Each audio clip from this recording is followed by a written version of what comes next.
to the second session of Ultraviolet Grasslands. This is a Gauntlet Hangouts event, and we are playing the UVG by Luca Rietz, and we're using Whitehack by Christian Meerstam. Last time, our heroes had a couple of adventures in the Violet City and left at the end. And we want to pick up pretty much at the moment where we left. We saw the solid wagon and the two ponies leaving the city, and at the end of the like behind the wagon, there is a figure in robes with, I don't know, Nida. Where is Ajax? Is Ajax with you?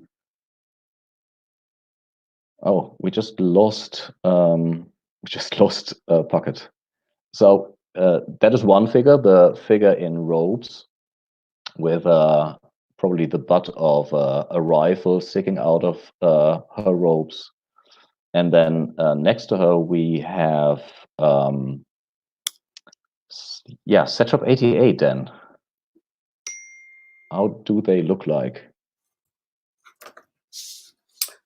You're asking what does Satrap look like? Yeah. They are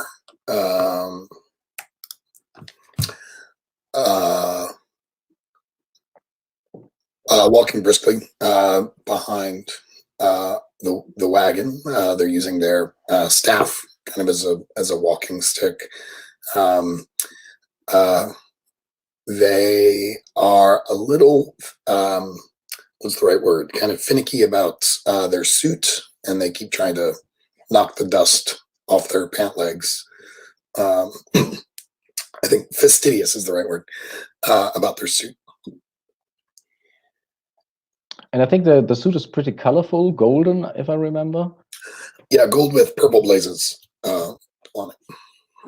And then there's this fishbowl helmet that is like slightly opaque with swirling lights. Swirling lights, and my sense is that the lights slightly change color or become more focused if depending on their emotional state, and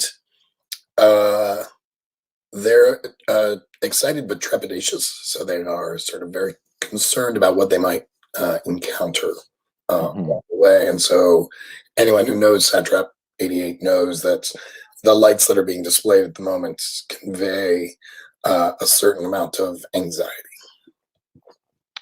And so it's relatively early in the morning. The violet haze, I'm sorry, is slowly dissipating because of the sun. It is early in the year. It's the 5th month, red month, so it's spring. The sky is blue. It is relatively dry. The air is dry.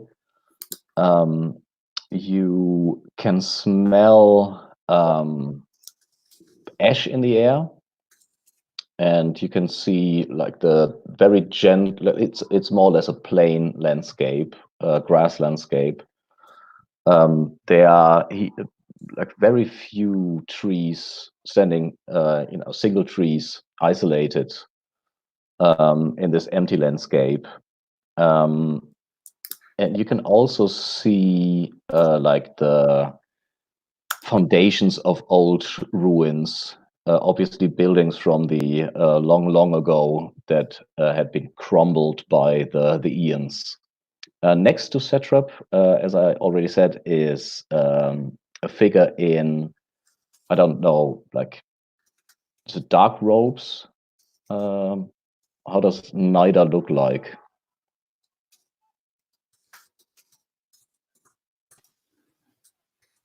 I think at this point, Nida's just, excuse me, kind of looking around, almost like she's looking for something to do. And can you describe how Nida looks like? She's wearing a robe that covers her head and kind of conceals everything underneath, the armor, the weapons, etc. Some people might mistake it for modesty, but it's not. It's just camouflage. But I mean, you can't hide I don't know how long sniper rifle is. Yeah. Yeah, it actually does poke out a bit below the cloak. And if you're watching carefully when she walks, you can see that there is something on her back. And every once in a while, you'll see the outline of the barrel down around her ankles. And so what would you talk about? So I imagine that we zoom in on Satrap 88 and Nida walking behind the wagon, and we like fade into an ongoing discussion. What would the discussion be about? Oddly enough, I think it'd be something really pedestrian. Like I think talking about what type of grass we're seeing, like trying to document it as carefully as we can, so we're actually getting information for this travelogue. Like, do you think it's edible? Do you think it can be woven to make a blanket? How can this grass be used in order to fulfill some kind of useful function for a traveler? Or is it just pretty much there? Does it have a purpose, in other words? What does it do for the biology of the area, for the biome? I love that. I think Satrap is excited to talk about these things. I think they have a little bit of wonderment at any kind of living organism that has a corporeal form. So anything that's sort of solid is just fascinating, whether that be plant life or humanoids. At the same time, they keep getting distracted by the dust that's being kicked up. Also, do we have an understanding of what the violet haze is? This is just a fact of life in the grasslands, right? Yeah, it's a fact of life, and it starts in the morning and it dissipates at around 8 or 8:30. But the origin is unknown. And concerning the plant life, I think it is probably relatively boring. There will be some shrubbery and thistle and milkweed and sturdy small plants that survive the dry conditions. It's spring, so there will be like small flowers, blue and yellow flowers starting to bloom, but nothing impressive or useful, I guess. Are we seeing any kind of fauna? The first part of the travel will be pretty devoid of fauna, including birds. They are like the sky is completely empty and a bit depressing, probably. And I mean, yeah, there will be steppe mice or something that you can see if you really focus on it, but nothing bigger than a mouse.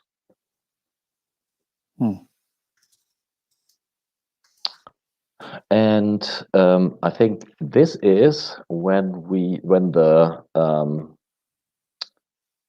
travel procedure kicks in, and the first thing we have to do, I have to look at my notes, is probably we assume that you travel for a week to the low road and the high, so you need to spend supplies, which is 1 sack of supplies per person traveling, including Vigo.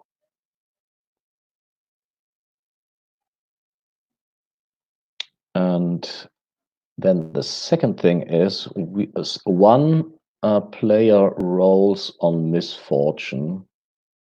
And I think last time it was, what's the character keeper looking? I think it was Satrap. So, Pocket, it's your turn to roll plus. Oh, wow, you have 6 wisdom. Let me see, that must be a minus something.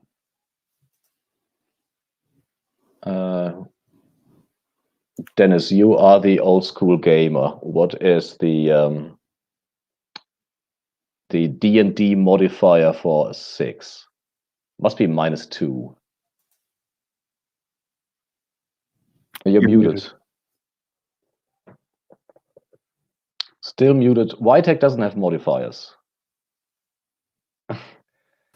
Okay, I guess I won't look it up that way. I think I know at 8 it's -1. Oh, okay, so 8 is, I have to look it up.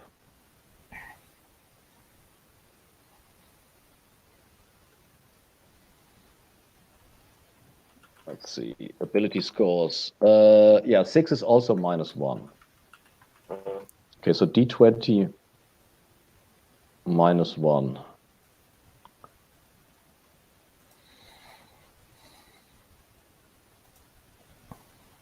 That is 18. That's 17. Oh, that sounds not too bad at all. Considering how I rolled last time, it'd be nice. So your robes protect you against the ash, and sometimes during the night it's drizzling a little bit, but nothing protects you against the depressing reality of wandering through vast ruins of elder times. Which is to say, it's a total bum out. Yeah, maybe Vigo's Purple Haze could lift the mood, but there's just something, I don't know. Like, how does it affect you seeing that civilizations came and everything they left is crumbled to dust? Every aspirations they had and every achievement of their civilization is just a couple of stones in a vast landscape. Everything dies. Not everything dies at the end of my sniper rifle, but everything dies. Obviously, they did not do enough planning ahead. Otherwise, they would have been prepared for such an eventuality. This is why we must continue to prepare and allow the prophet to lead us to profit.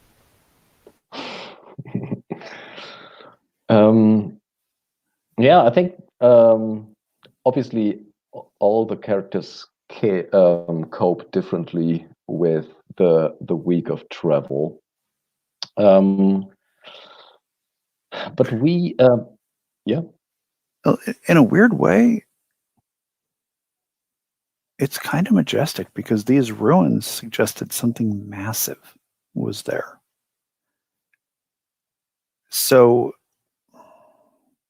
yeah, everything dies, but the deeper we get into it, it's kind of awe-inspiring in a very strange way. It's like something that big still fell. I mean, we don't know what it was or what it was intended to do, but it was there and it was huge. And when you travel a bit further from the south, the low road is joined by first crumbled pylons that lie on the side. But later on, there are parts of the like it could be an aqueduct maybe, or it could be like from a modern perspective, probably more likely some kind of highway on pylons. But they're never more than maybe 10 or 20 yards before it is broken off again. Let's see, the next thing we do is we see if there is an encounter or what kind of encounter. And what we do have to roll is 3d12. So maybe, let's see. Ned, could you please roll 3d12?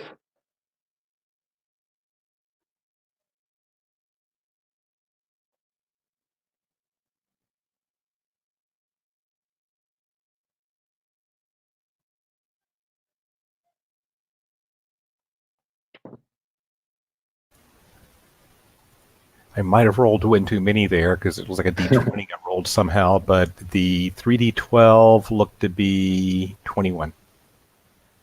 So it's three numbers. Which are the three? 3, 7, 11.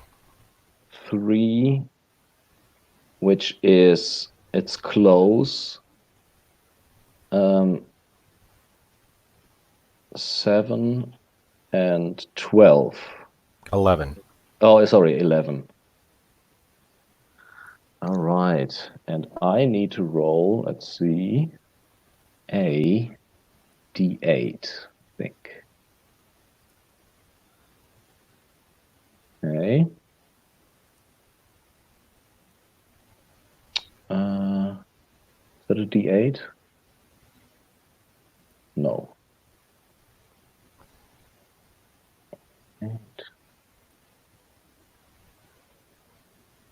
And I get an 8. Interesting.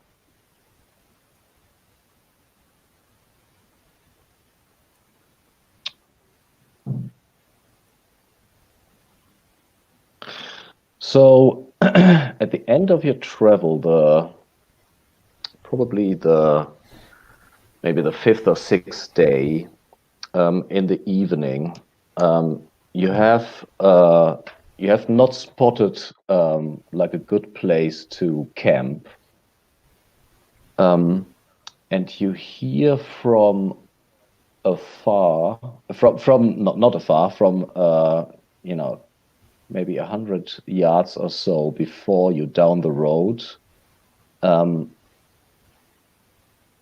a clattering sound. It's pretty huge. It's like a factory or something. It's the turning of big wheels and metal on metal scraping and things shuddering and the sound of a diesel motor. And you can see you can also see lights on different heights, like above the ground and up to 10, 15, maybe 20 meters even in the air. But you can't really see what it is. What do you do? Well, I say we get off the road and wait and see what that is. Or is it can't be common to see and hear something like that, right? Say it again. Is it common to see and hear something like that? I don't think so, no. Yeah, it sounds weird. So It sounds weird. I look at Nat and I say we better pull off the side and hide or something. What is the terrain around the road? I mean, would we break the caravan if we took it off the road or get it stuck? Or it is relatively plain. It is also dry, and there's no rubble or something immediately to the side of the road. okay, I guess we can pull to the side and let whatever it is have right of way because it sounds bigger than us. Yeah, it is bigger than you, but it is in front of you. Oh, like we're catching up to it? Yeah. Oh, okay. Can I get a look at it through the scope of my rifle? Yes, you can. So you look through the scope of the rifle, and so I can only describe, like first of all, it is made from like a dark mahogany, a dark polished wood. It is constructed in a certain style, an architectonical, is that a word? No, architectural style. From the long ago, and I would like to know from Ned. It is a moving village, and it is constructed in the later corpse paint monarch style. What are the prominent features?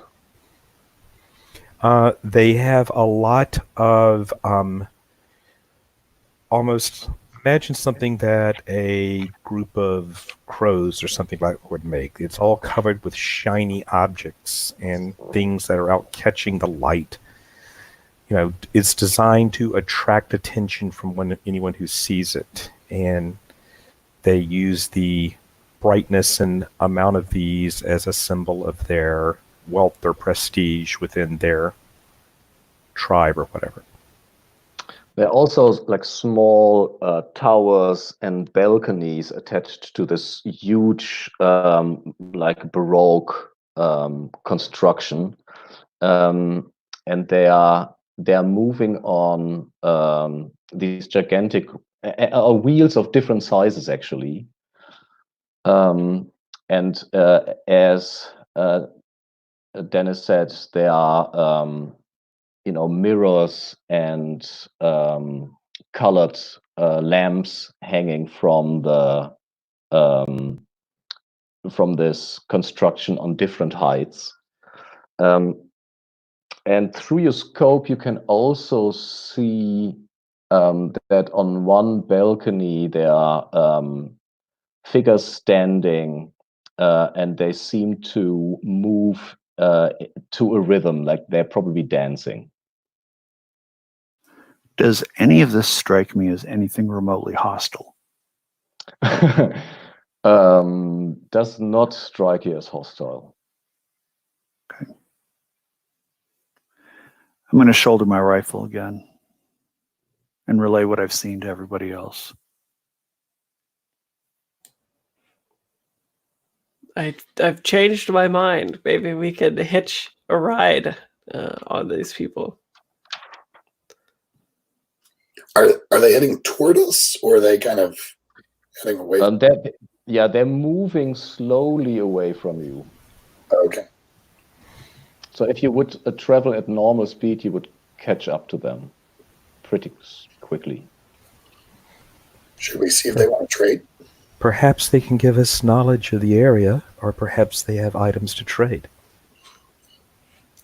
And who knows what wonders we could find within. We might learn something new.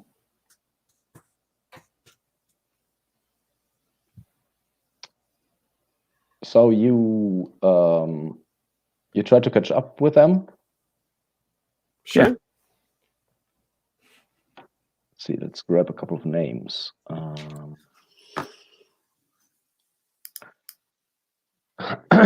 And so you approach this, and there's the diesel smell as well in the air when you come closer.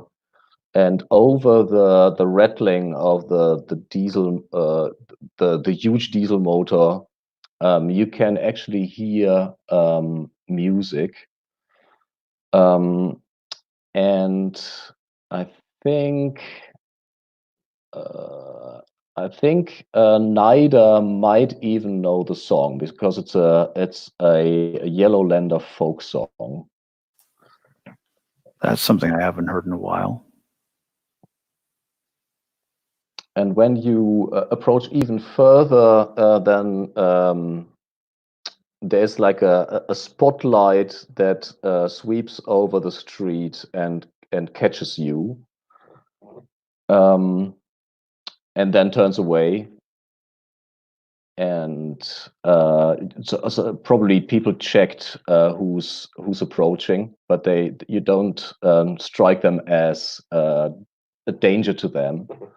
So what do you do? I start singing the folk song. And that is actually greeted with hellos and hoorays from the balcony, and 2 or 3 people wave back to you. I wave to them, making sure that everybody can see that my hands are empty. And somebody from above shouts, "Beautiful voice!" And the other song, "Now you're lying. At least she knows the lyrics."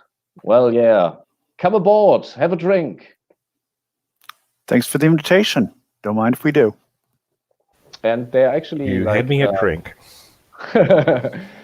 they don't stop, so that the village is just moving ahead, but they release like a rope ladder from the balcony. And Barstich can stay with the carriage, correct? While we go investigate. Yes, this sounds to be a bit too garish for my taste. You want me to bring anything back for you? No, I will revel in isolation and loneliness, as always. And he starts rolling a joint. I think I'll linger until it's safe. Okay, shall we take like a 5 minutes break? Sure.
Sorry about that. Just had a phone call come in I had to take. No worries. Okay, so I think from the commercial break we fade into the inside of the wagon, our wagon, and Vigo and Copernicus are sharing a joint. What are you talking about?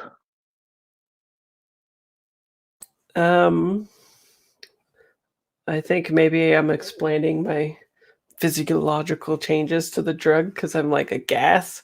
So I imagine like I look sort of ripped in my suit, but as soon as I take like a big joint, it sort of deflates a little bit. I'm not maintaining my percentages as much.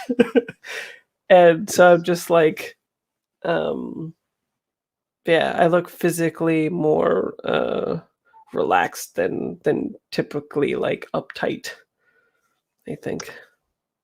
What has been your experiences with ghosts? What do you see when you look through your goggles?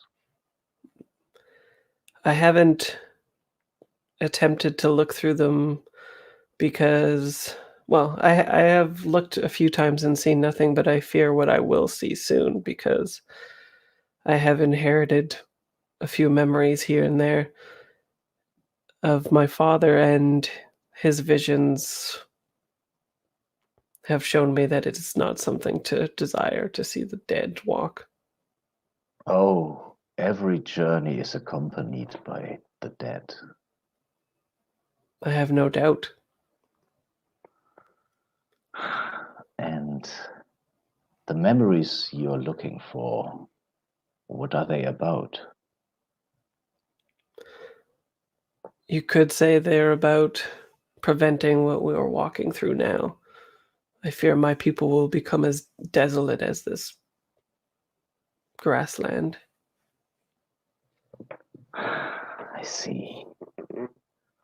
And from this rather depressing discussion, we switch over to a much more joyful gathering. So there are a lot of hands extending to help you up on the balcony, and you are welcomed into the fold, so to speak, without any formalities. Somebody shoves a drink into your hands. Another one pats you on the back. There's a very let's see. There's a very skilled-looking Greenlander with a pretty exclusive rifle on his shoulder, probably a guard of sorts, and he is a Greenlander, and we know that because he has a holy symbol. The Greenlanders are known, I think, for being devout. So, Dennis, what is their religion and how does the symbol look like? Or are they also Cogflower practitioners? No, they wouldn't be Cogflowers. They're they are more of a warrior aesthetic group. They are, think Ronin, wandering samurai type groups. They are out, to prove themselves or to support whoever they are, who is entrusting them to protect them at that point. I'm kind of thinking, Ronin is not quite the right thing. I'm thinking about the old Swiss Guard, where the old rulers of like England or France would hire the Swiss Guard to come in and protect them, so they wouldn't have to, as opposed to their own people who might turn on them or something. And for some reason, I'm just remembering there's a lion statue in Switzerland of honoring the Swiss Guard who died defending the French royals during the French Revolution. So I'm just thinking, that kind of honor warrior aesthetic thing. And the symbol would be then a lion of sorts? Sure, let's make it a lion. And he definitely spots the sniper rifle on Nida, and he nods approvingly. I make a hand gesture, and it's something that would only be known by members of the Legion of the Far Sight. But it's just reaching up to your face and almost imperceptibly kind of lifting your eyelids a little, like the eyelid of your right eye, a little bit. Unfortunately, he doesn't react in the appropriate way. So he cocks an eyebrow and he says, "Have you ever shoot this thing?" Once or twice. And he has a very thick Greenlander accent that is almost difficult to understand.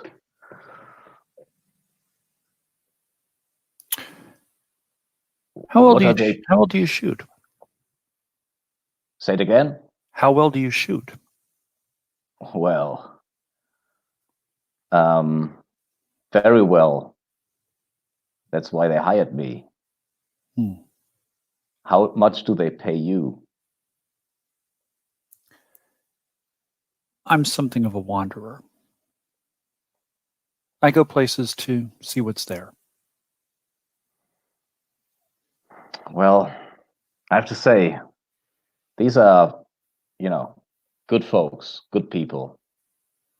But the slow traveling drives me mad. You don't think you need another rifle? I mean, they already have you, but... Well, if you demonstrate how well you shoot, particularly at a range, I might be able to connect you with some people who would be very appreciative of your skills. And it would make things much more entertaining for you. First thing in the morning.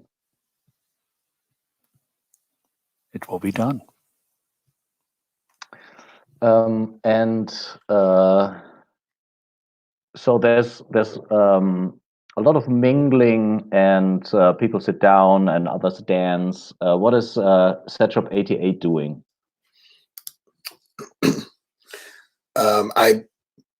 I find this roving city very curious, since I was separated from my people and sort of almost abandoned in the Violet City.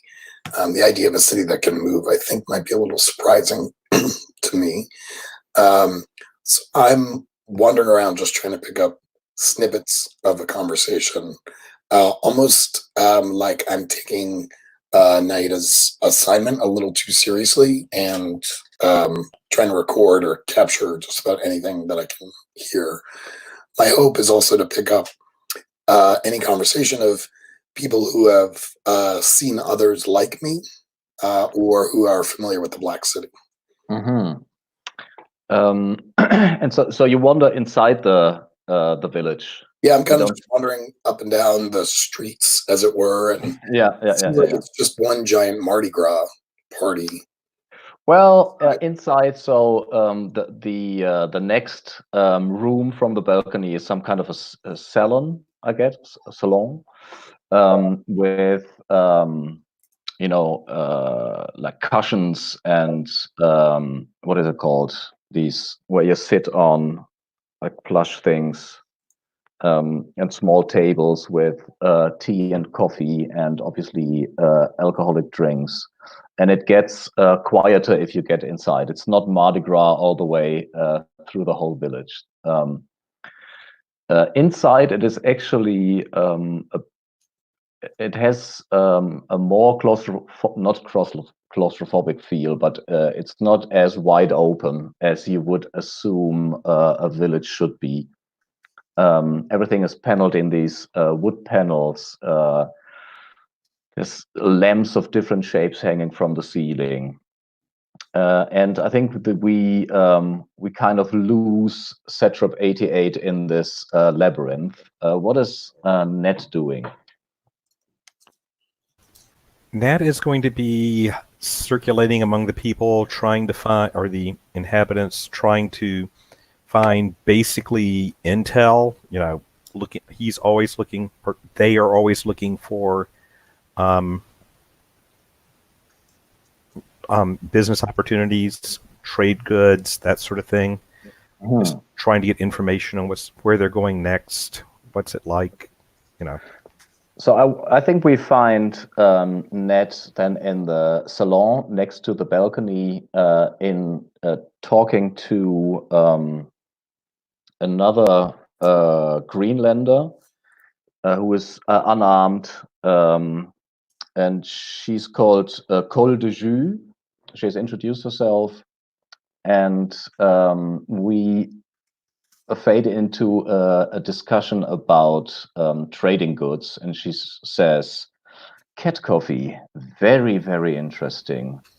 Frowned upon in some areas, but do you actually know how cat coffee is made? It's a little bit nasty, I think." The cats very often keep their secrets, so perhaps you can share. Well, I've heard that they digest the beans, and then they are fermented, and then they are grounded, and that is what we drink. And she cheers with her cup. Do you drink the cat coffee? Yes. And she says, have you told her about the goods that you transport? What are we carrying? I know we started to get the cat coffee. It is cat coffee? Yeah. Yeah, okay. Yes, we are carrying a load ourselves. We are hoping to find a purchaser for them at the low roads. Well, I can tell you something. You could find a purchaser here. Yes. If you are interested in saffron, is what we sell.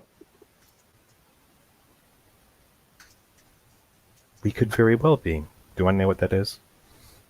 Saffron? Yeah. Well, I can tell you what it is in a second.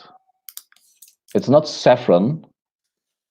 It's spelled with an O, and let's see.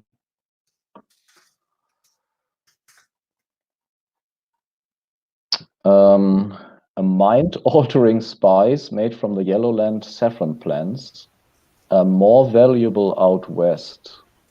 Apparently improves cognition and boosts reflexes.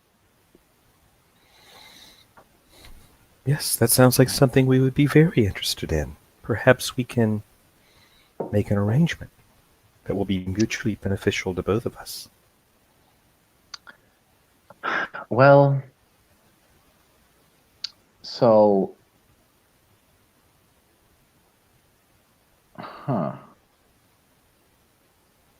how do you propose we go about this business? Because what is a sack of cat coffee worth?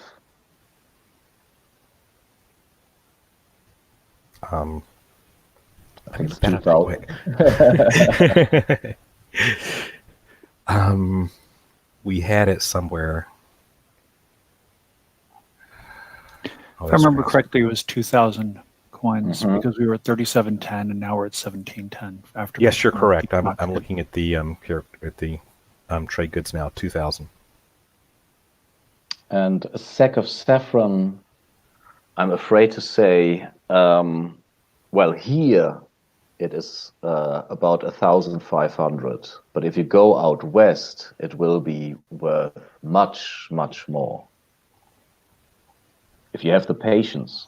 We won't travel that far, unfortunately.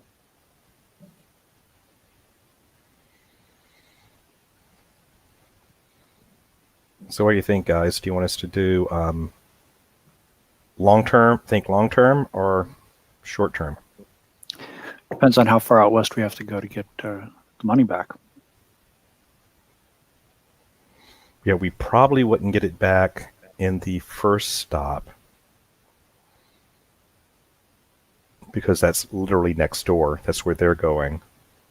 But there are side things we can do during the weeks we're in the cities where we can also earn money. So Don't we need to roll to find out if we get any kind of trade benefit or anything like that? Or Yeah, you could haggle, definitely. yeah. Don't want to say something wrong, so let's check the rules. Because additional time, spend 1 hour and 1d6 on coffee and tea. And then you can haggle over 1 item or sack. But you can also spend a day and a d6 times 10. But that is for bulk. That doesn't really apply because you only have that 1 sack. Yeah, we only have the 1 sack. Yeah. But we can also combine cash with that to get 2 sacks of the saffron. Yeah. That is true.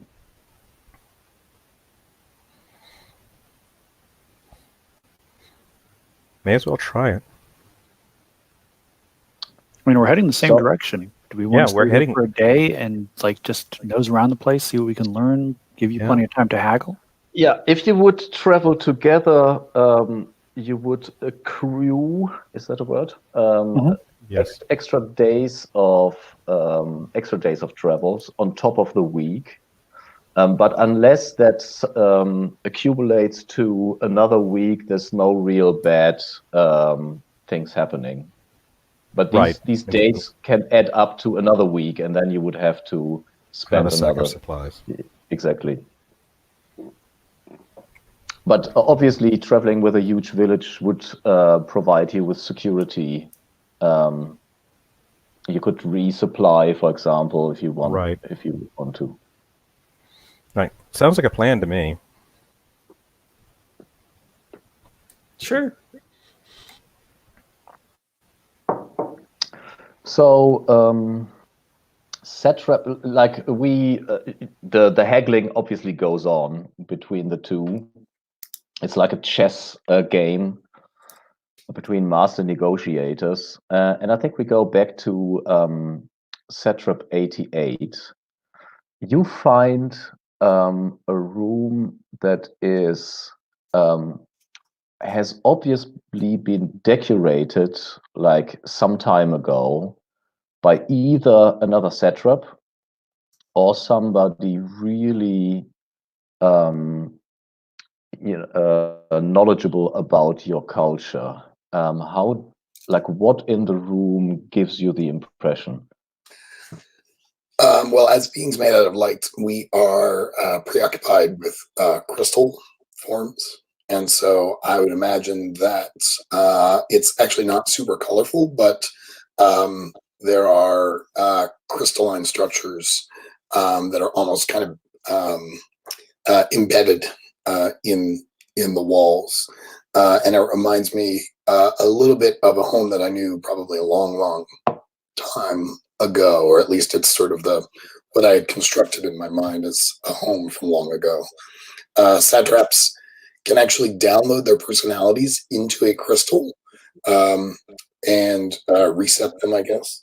That kind of crystal is not here, but I'm aware that this is the kind of thing that happens, and that's why we prize crystals. And so you're standing in the room, probably in thought, when a soft voice says, "Well, that would be Satrap 13 who inspired me." And you are?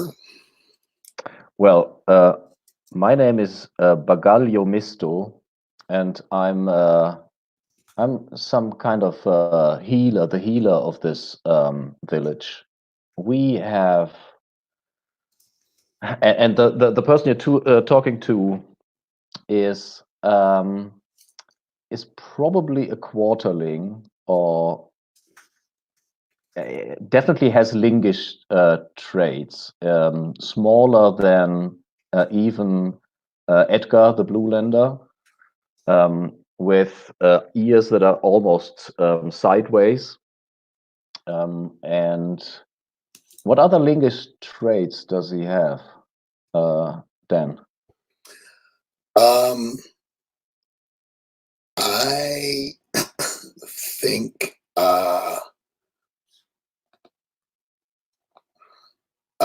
there's a style of clothing that one would come to expect, but this person is not wearing that, but they do have a lot of the jewelry and things that you would expect a lingish healer to have. So I sort of I recognize them as healing objects, and maybe I've encountered lingish people in the Violet City. Very few, but yeah, definitely there's a chance. So I'm surprised that they're not wearing typical lingish clothing, but I do recognize these other objects that they're wearing. Yeah, so he has actually earrings and a ring on every finger and several charms around his neck that are probably like there's some kind of elixir inside or pills or something. Yeah, like it. And he says, yeah, we met Satrap 13 not long ago. He was also heading for the low road and the high. A marvelous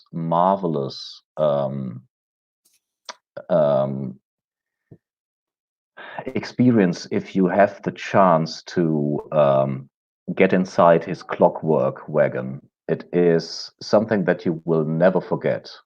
And I was inspired to decorate this room based on my experience. So I compliment Baglia. Is that their name? Bagaglio. I say, well, you've done a remarkable job. I only have distant memories of my childhood, but this reminds me a lot of some of the places that I saw back when I was a child. I too am a healer, though I've only just really embarked on that profession, and I'm curious if you could teach me anything about the healing arts. Well, it is an art and not just a study. But if you stay for some time, I will visit the sick. And you can join me if you want. It would be a privilege to accompany you on your rounds. Cool. I think we have another couple of days ahead now that that you're traveling with the Serai. And I think we make a montage to quicken the whole thing. So, Naida, how does the sharpshooting the next morning look like? Without telling the result, but how does the setup look like? We go up to the highest point on the traveling city. I start pointing out targets in the distance and asking the Greenlander to shoot. I haven't even learned his name at this point. Oh, Beauregard. Beauregard? Beauregard. Okay. I can copy his name in chat. Sure.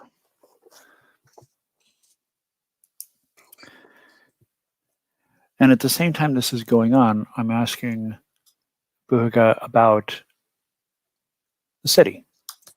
Does it have a name? Does it have a regular route? What services does it offer? Does it welcome all travelers or only certain types of travelers who can answer, say, challenge questions or know the folk songs? Knowing the folk songs definitely help.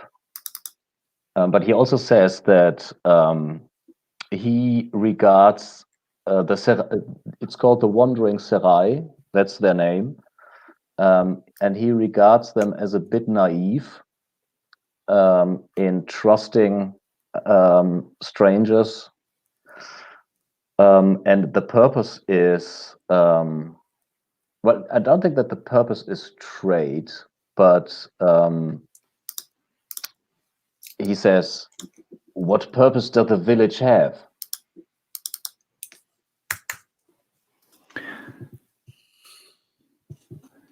Normally, villages exist to provide support for other residents, offset skill gaps, communal defense, communal sharing, safety in numbers. That's what they do. Do they We have make bakers. anything? Yes, we bake bread. We paint and sing, and trade and care for the sick. We do everything a village does.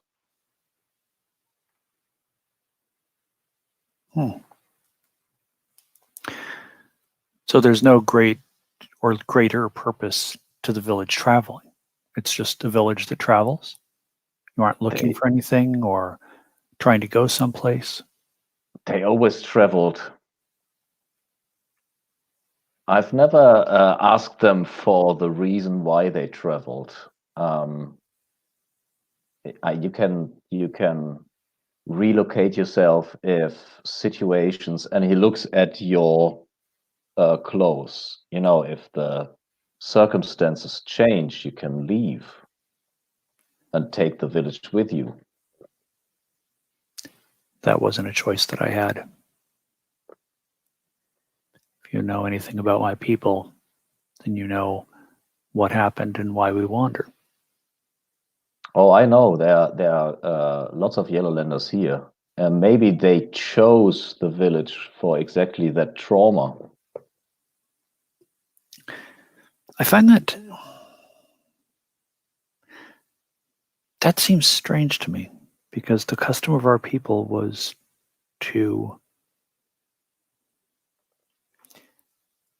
we only talk to each other if we're in grave danger, if one of us is fighting and outnumbered and needs assistance, if one of us is grievously wounded and will die without help. Otherwise, it's the way of our people. I hesitate to say to not associate with each other, but certainly not in significant numbers. People change. The war makes people hard, and peace and prosperity makes them soft. Maybe too soft. They do seem to enjoy themselves, though. I've forgotten what enjoying myself is like outside of the scope of my rifle. And with that, he shoots, and it's a cat rifle. And what does that mean? It's a prize cat rifle. What do you think, Nida? What's how does it exactly look like? It's an ornate wood and brass weapon that looks more like a clock than a gun. The gears are visible on the outside. The scope looks like an old spyglass. And in fact, it actually telescopes. So all you have to do is press a button on the side, and it instantly goes from a scope that's perhaps 4, maybe 5 centimeters in length to a scope that is half the length of the rifle itself. And needless to say, I think the target that you spotted is from while the village passes the ruins of an old building, and the characters in game have no idea what the original purpose of this building could have been. but we know that it must have been like either a mall or supermarket of some sorts. The building itself is just an empty shell, picked over by scavengers like multiple times over. But there is like a star on the roof, probably the symbol of the chain or whatever, and he shoots off the top spike, so hits the target that you have pointed out. Nice shot.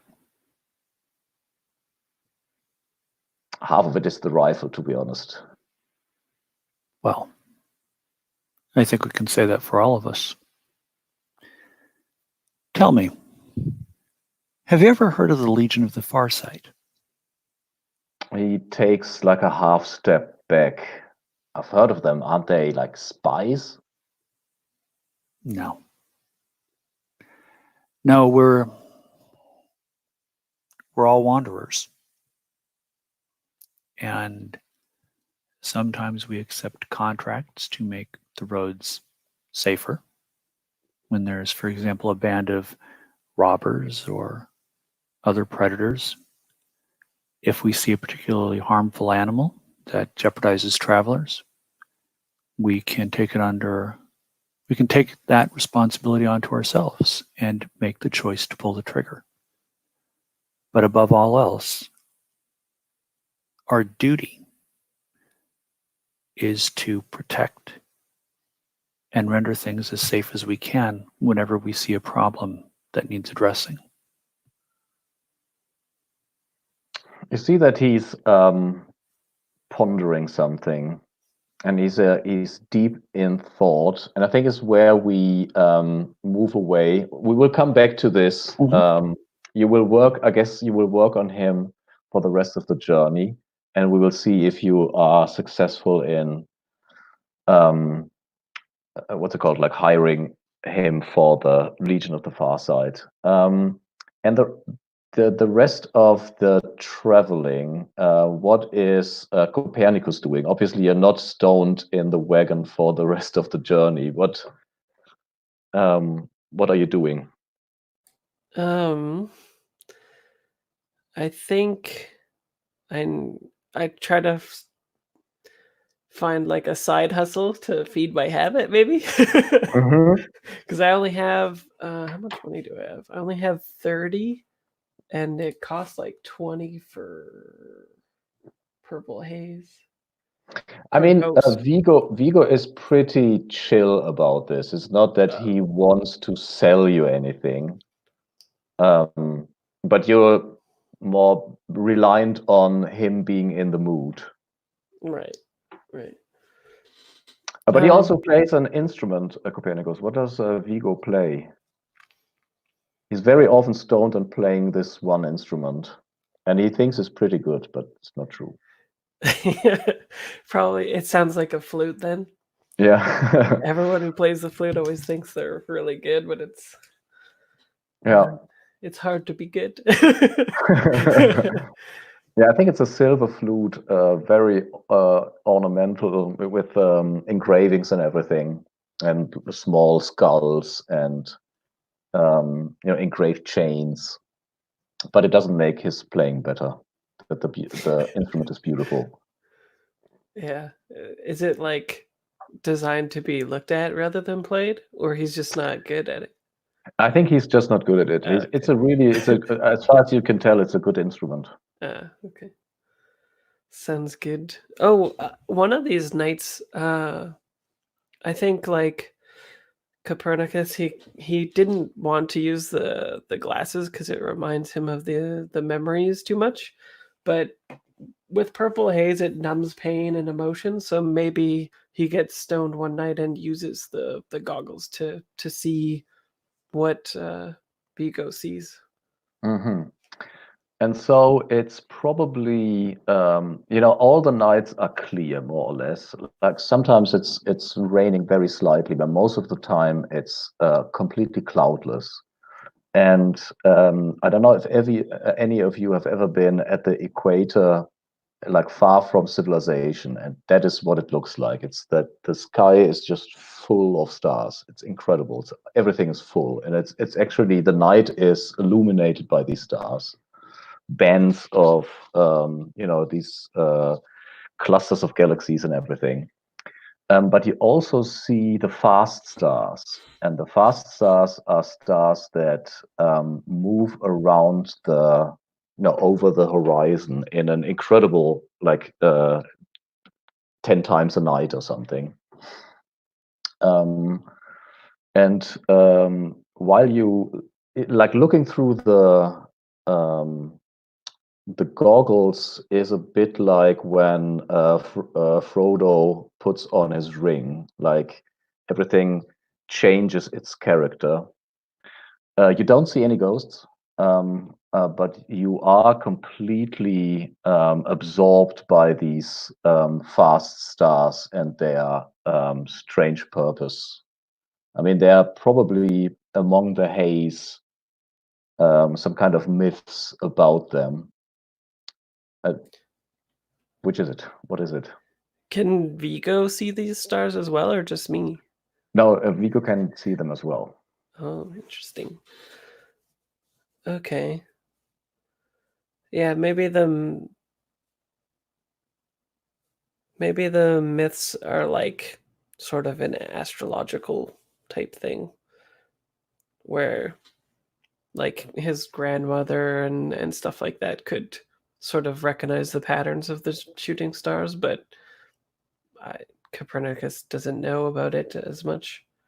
So he probably just like, well, I guess it makes a lot of sense since he's high. He just searches for a lot of meaning. Yeah. Staring up at them. Definitely. And it is, it looks to you probably as if something is fleeing and something is trying to catch up, like you are trying to hunt down the memories. And we also have probably how do you call that if you compress action into what did I say? Not a Montage? reel, a montage of Satrap 88 following Bagaglio. And is there like what do we see? What is typical during your stay in the village when you treat the sick? I guess we're seeing a lot of scenes of relatively minor injuries, like kids, having scraped a knee, falling over. We're seeing accidents that come from doing work around the village, like minor burns from cooking or things like that. And what Satrap 88 finds the most mesmerizing, I guess, is the contact between the sort of skin on skin contact is something that they themselves can't experience. And just the compassion that Baglio brings to this. So Satrap 88 is kind of watching really closely all of the mechanics of the healing, but is more mesmerized by these connections, which they start to feel like is what soul might be, as they're sort of philosophizing on what's happening in the healing process. Yeah, and you see that the faces of the children, they like the eyes light up when the doctor administers the medicine, but it's more the act of extending the hand, Yeah, touching the arm or something, than probably the medicine itself. And his demeanor too as he approaches them. I think there's one, we sort of linger on a scene where there's one maybe older person who is much older person who is dying on their deathbed, and so this is especially striking to Satrap 88, whose culture doesn't really have death in any kind of meaningful way. Beautiful. And I think we end with Ned striking a deal. Where would the last chess move be made? We'll have it on a balcony overlooking the city. Nice. And how did you schmooze Colle de Jus? I just continually complimented her, and I told her the ways of the Prophet. I assured her that he will lead her. But can there be profit for all? Isn't it that one profits and the other loses out? Then they will make theirs tomorrow. Every deal involves a trade. One day one person trades, the next day they trade to someone else. It's a great circle. It all moves around. It's true, especially if you really travel to the west, then your profit will be incredible. All right, and so let's ask the dice how convincing is that money religion?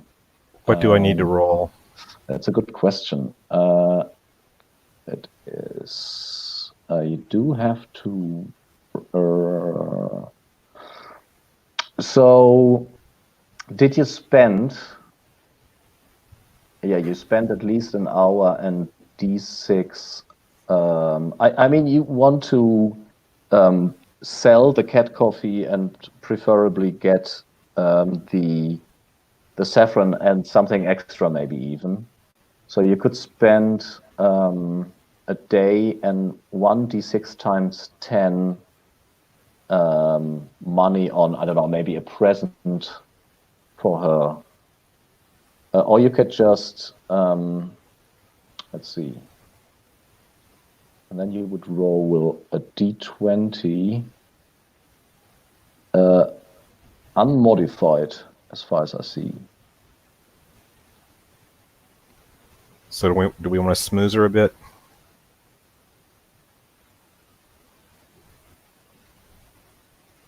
Anyone? The others are not as astute in trading, I think. Okay. Okay, well, we'll just go with, what is it, a straight D20 roll then? Yeah, it's a D20, but you do have to spend D6 cash. Okay, D6 cash. Or is it D6 times 10? No, it's D6 cash. D6 cash, okay. If you have cat coffee with her, that's oh, a look, narcotic. I got a 1. We could have done the times 10, but oh well. You rolled a 1? I rolled a 1, if you look. Oh no! Last roll took, well, that was on the D6. A hilarious series of faux pas ends with a hero thrown out of town. That was the D6. You said we had to spend a D6. That was for the cash. Oh, that was for the cash. I'm sorry. Yes. I'm sorry. Now comes the D20. Now comes the D20. Yeah, that was the cash. Okay, D20, and watch me roll a 1 again. That one's a 14. No, 4. I'm sorry. Oh, 4 is not much good either. Oh well. No, it's a shotgun sale. So let me think. I blame the die roller. Yeah, you should. So the saffron normally goes for. Let's see. Normally goes for 1,000. So and it's 1.5. So I don't know if you know the German folk tale Hans im Glück, where a person starts with a rock of gold, and he ends up with a pebble or something by a series of trades. So you get the saffron and you pay the cat coffee, but unfortunately you just halved the price of your goods. Maybe she should join the priesthood. All right. I'm sorry, guys. I have to go for like 3 minutes. We don't have to stop the broadcast or anything. I'll be back in a second. Okay. Yeah, that was not my best die roll ever. But usually, if it was straight white hack, it would be fine. Because you want to roll low. Yeah, I know. But Oh well, who knows? Roll for your party has been brutal for a few days. Oh yeah, I mean, it was good when I rolled that 1 for how much we had to pay, but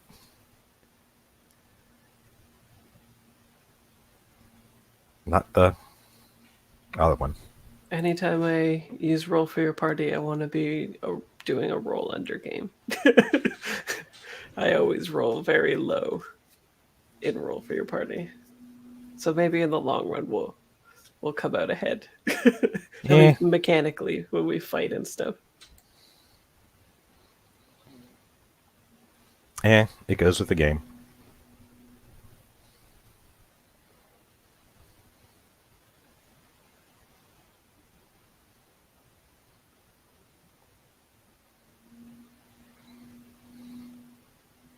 And like I said, there's apparently ways we can do things to make money during the week stop. So we'll see. Yeah, I'm sure it'll be fine.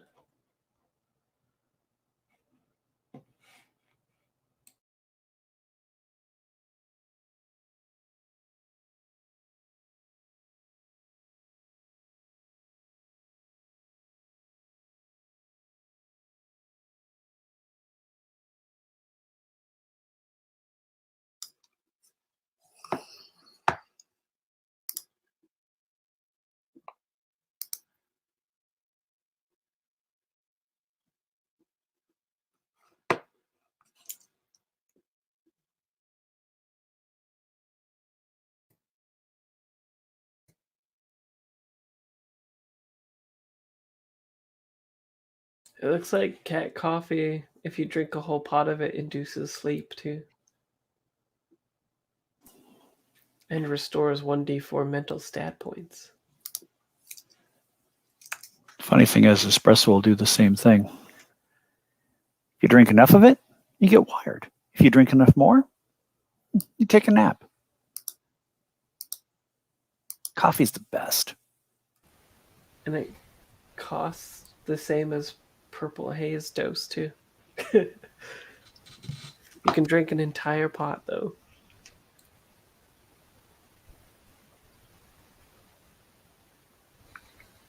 Okay, are you talking about the that Ned actually took drugs? You use the cat coffee, don't you? Right. Yeah. And you just sold your supplies as well. Oh well. Yeah, it's a narcotic made from black cat droppings. I guess I have to roll for that now, don't I? You do have to roll for it. So you get the experience points, obviously. Okay. But you also need to make the Constitution check. Okay, so let's have a quick look. So the drugs is D6 plus wisdom times 10 in experience points. oh yeah, wisdom is my wisdom of 7. That's gonna be good. Yeah, it looks like it isn't addictive though. Okay, I rolled a 3, so that's a total of 21. Yeah, but it is not. Yeah, it doesn't say addictive. Oh, well, that's good at least. Yeah, at least something. Okay, and at the end, let's see, how long did the journey take? Now I need to calculate.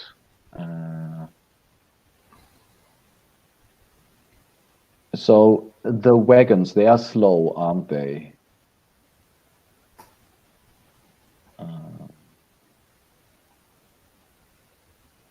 That's -1.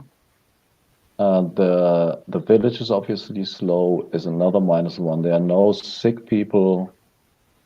So you just accumulated 2 extra days, which is not that bad.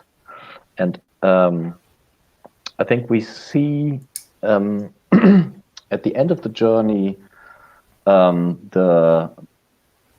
these pylons that are made from what is called dry corals, which is some kind of biomancer material that can be shaped in any form. It's an old technology that has actually survived. People still use drylander corals to build things, but these are cratered and weathered.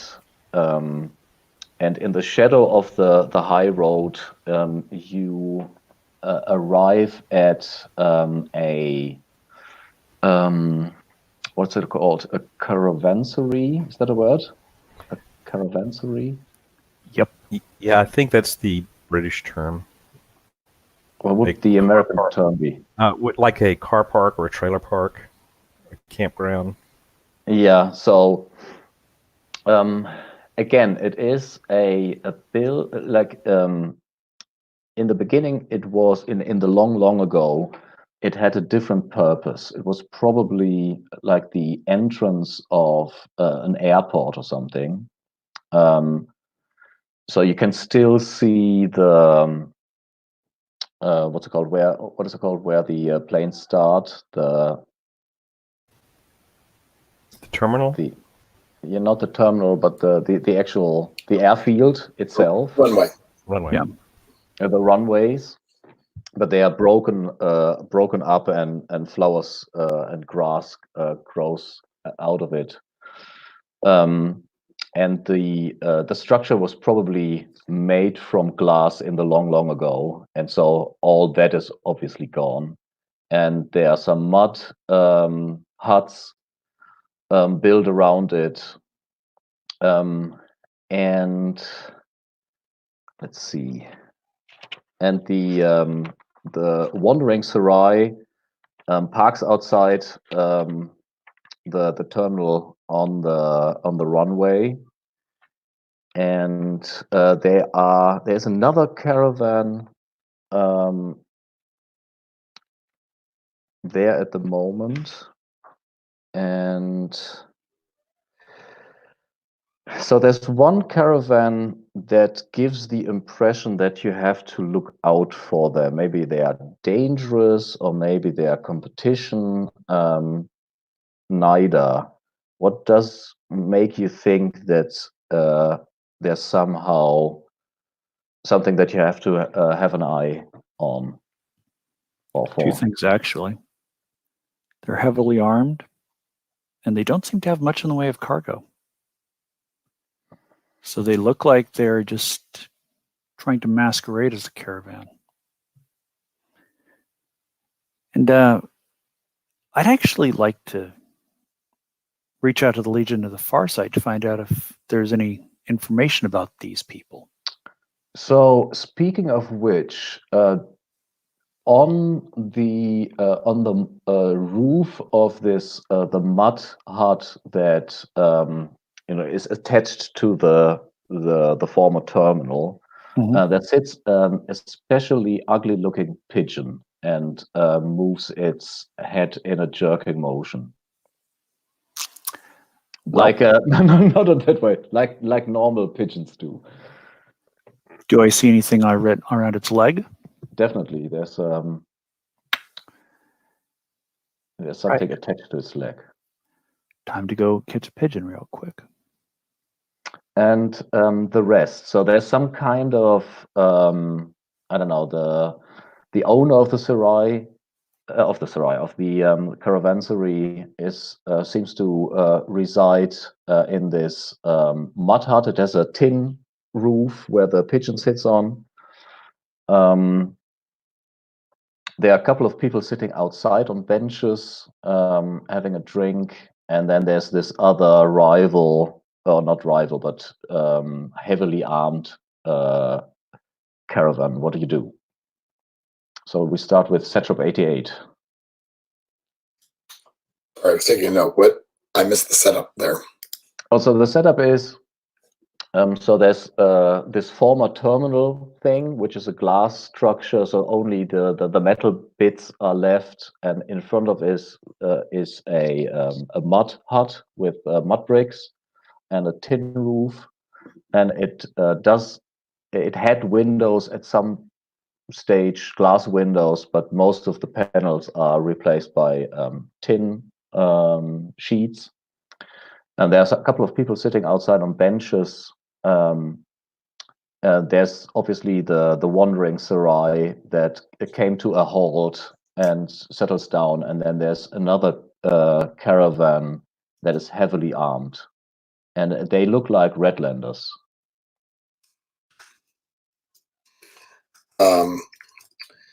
And the Wandering Sarai, that's the village that we were Yeah. with.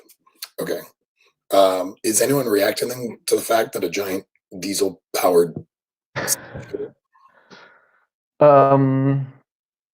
Not in the way that you would expect. It's not that people gather around it completely aghast. It seems to travel that road regularly. Okay.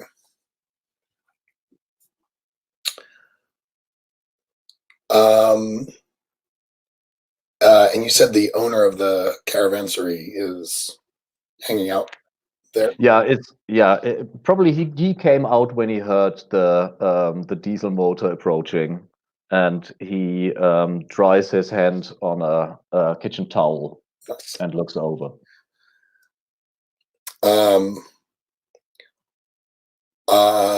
I don't feel like I'm the spokesperson for the party, but I will jump down off the traveling town and start to look around. I've got some street smarts, so I am watching the armed folks. I may be getting one of my miracles ready. Provide a distraction if those folks kind of get rowdy. Awesome. And Ned, I feel that you're the spokesperson of the caravan. Yes, and we see how well that's been working lately. But that's okay. So, is there anyone in charge around here that I can go talk to? Yeah, so the owner of the caravansary just stepped out of the mud hut, drying his hands on a kitchen towel. Ah, okay, that was okay. Somehow I thought that was the mystery caravan. Okay, so I'll walk up to him and go, "Blessings of the prophet upon you." Uh-oh. Welcome to my place. Do you need anything like food for your ponies? Some greasing of the wheels? Yes, I believe we will be spending some time here. I believe a week is the standard time. That is how long people tend to spend here. That is true. Yes, we will be spending some time here, restocking our supplies, seeking to learn what we can. Perhaps we have exotic goods we can sell to you, or you have goods that we can carry on elsewhere to continue the great circle of profit. Of course. I mean, come in. You can stay at our place, obviously. I mean, there's the ruins. People camp there. I wouldn't know why. But yeah, like a room for how many people do we have to accommodate? There are 5 of us. And do you want single rooms? Of course. We can speak of companions later.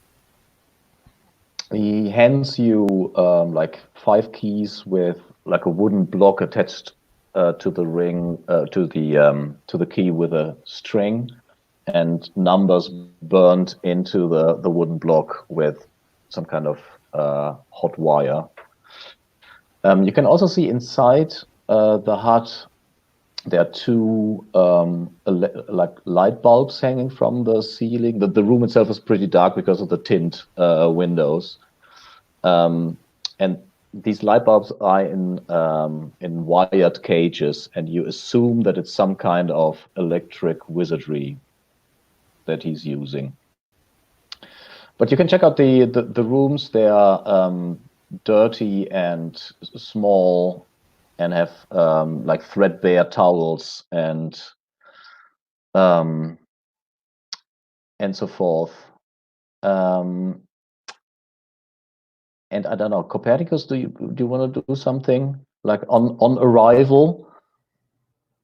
I think I would like make sure of our safety, so maybe like do a perimeter walk or something like that and scope everything out.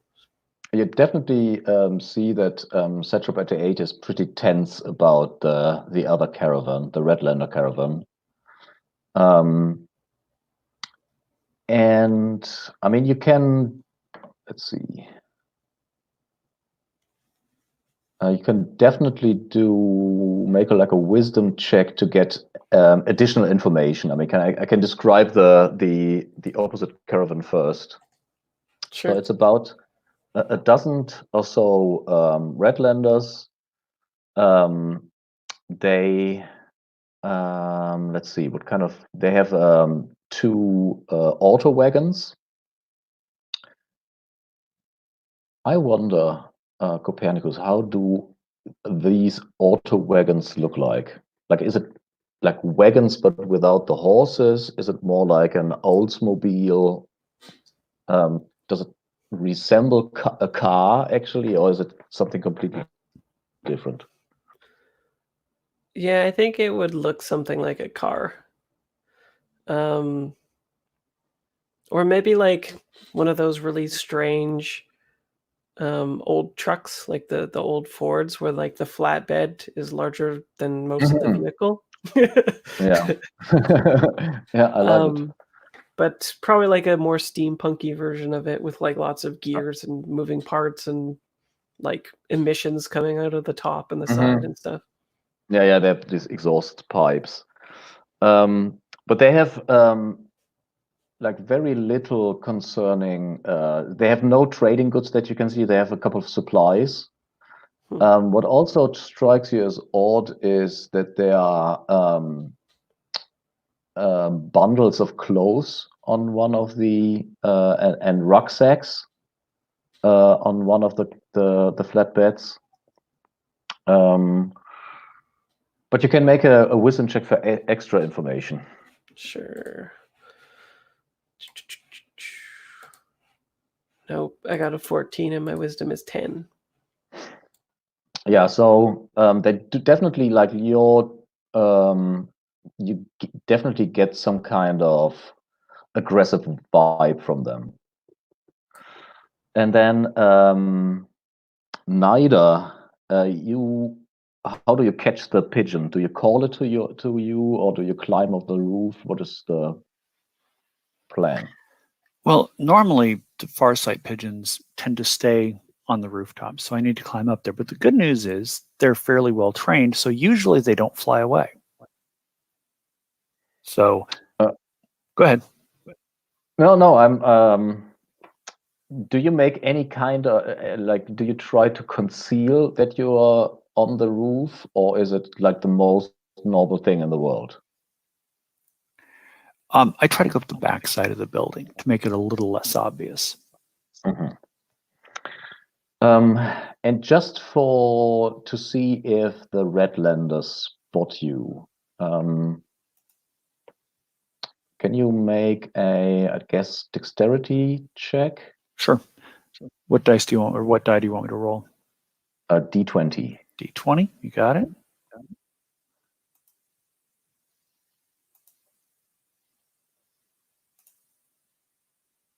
It's a 16. That looks like a failure. So it is 16 over 11. So I think you climb especially like skilled like everybody who spotted you from the Redlander camp will see that is somebody to be worried about. And when you're on top of the roof, which is fairly hot, if Ajax would be there, it might be even a cat on a hot roof. What is the name of the Cat on a hot tin roof? Yeah, Yes. Ajax is lazy. so he's not there. And you can extract the piece of paper. I think I imagine that it's in some kind of like small metal container that you have to remove from the pigeon first. Yeah, And it's a then canister inside- that's fixed to the pigeon's leg with a band. Yeah. And so inside the canister is obviously some kind of, it's written in some kind of code, some kind of thief can't, or a way to obscure its meaning. What did you ask them the last time what kind of message did you leave in the Violet City? Oh, that's a hell of a good question. Give me a second to see if it's in my notes here. Bucket, I got it in the doc. Okay. Oh no, this was the message you received. I don't remember what message you left. Sorry. It was probably something along the lines of, are there any known targets? Is there anything that I need to be watching for? If I remember. Yeah, that's... So it's something like dangers on the road or something, or assignments or something. Yeah, because we promised the elders to lend our bodies to the fight at the Lavender Cliffs, asked about the city of nomads. Yeah, we actually asked about the ancient city of nomads. That was the message that we sent to them. So inside the container is a message saying,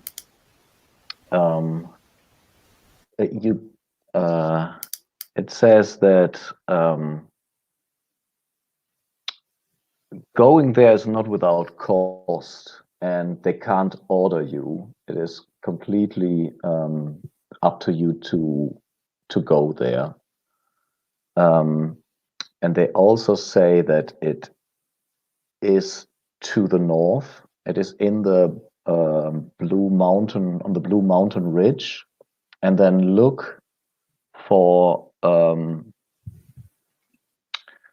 the tall city. It can be seen from afar among the blasted tops of the mountains.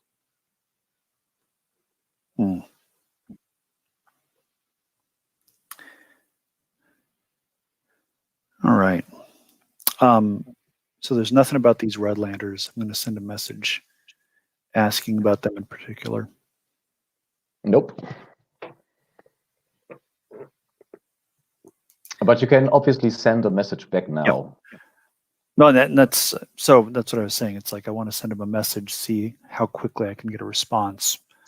And then, did we resolve whether Beauregard got recruited for the Legion? Oh no, that is a good question.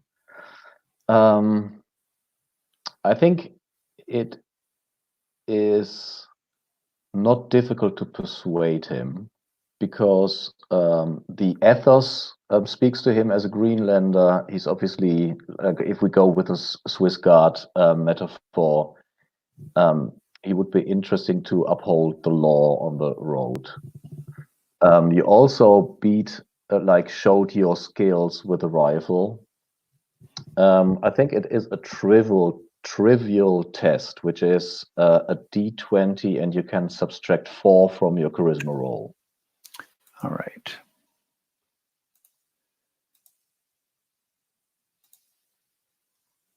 That's a 1. And a 1 is not a critical success, but it is a success.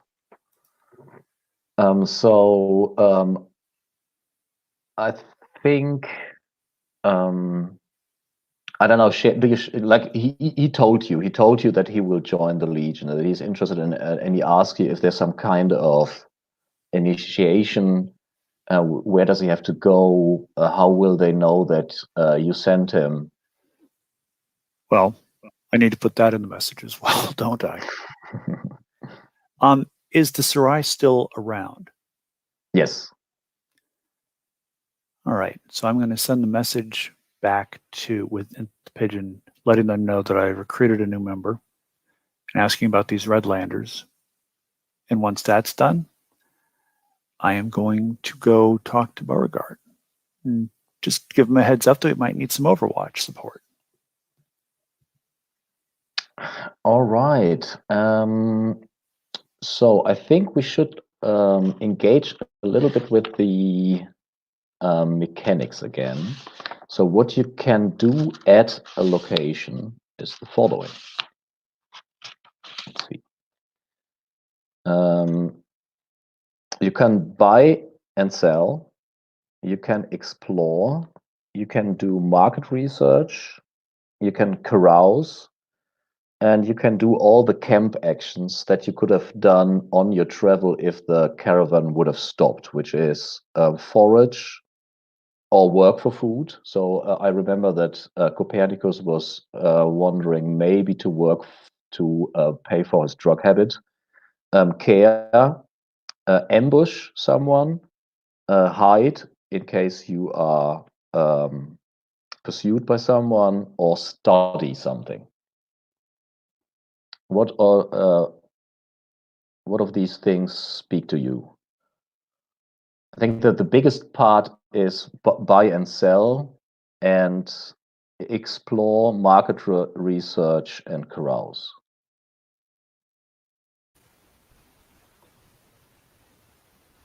Well, I think Nat would be handling the buying and selling, or probably selling, market research, then buying, in that order.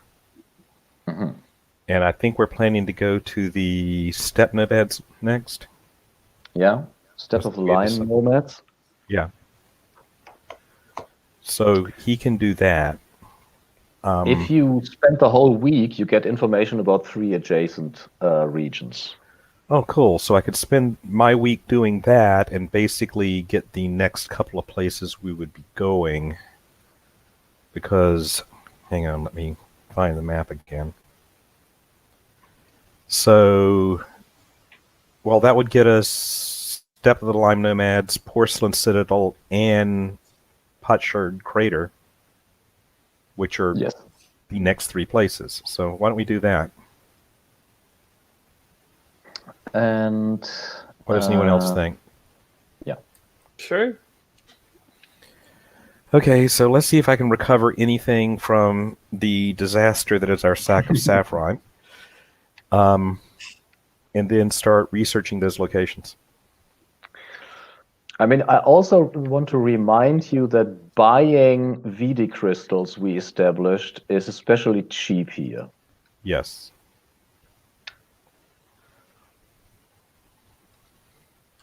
So where's our... And also, because they said they get it from some kind of ruin in the vicinity, it's apparently, you might even find the place where they get it out of the ground. That's a good idea too.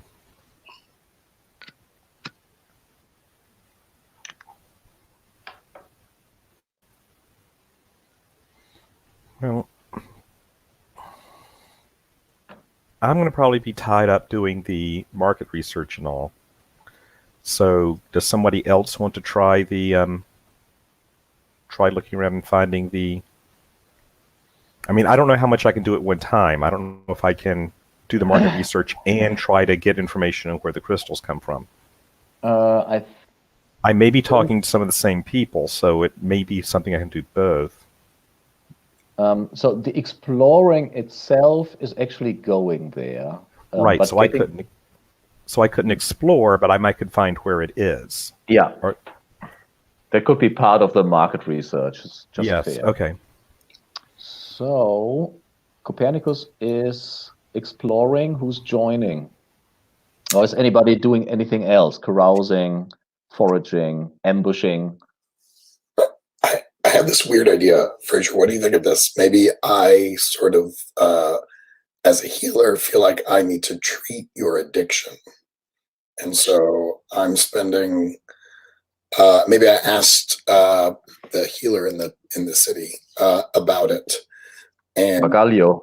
I'm trying different things on you. So I'm spending time with you, and then sort of trying different things on you to heal you of your addiction. Sure, I like that idea.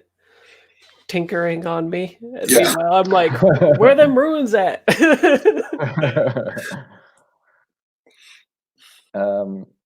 And Nida, are you going with them exploring? Are you carousing? I think Puckett stepped away. Oh, okay. Puckett, are you back? You're on mute. Oh, no, he's still away. But we can make the like the boring dice rolly stuff. We can start. Yay. Yay! There he is. Oh, No, that was me going, yay. Boring dice rolling stuff. Yeah. Because we know how well that works for me. Well, now you have more time. Okay. Let's see. So let's go back to the training bit.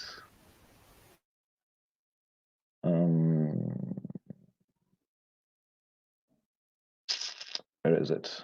Here.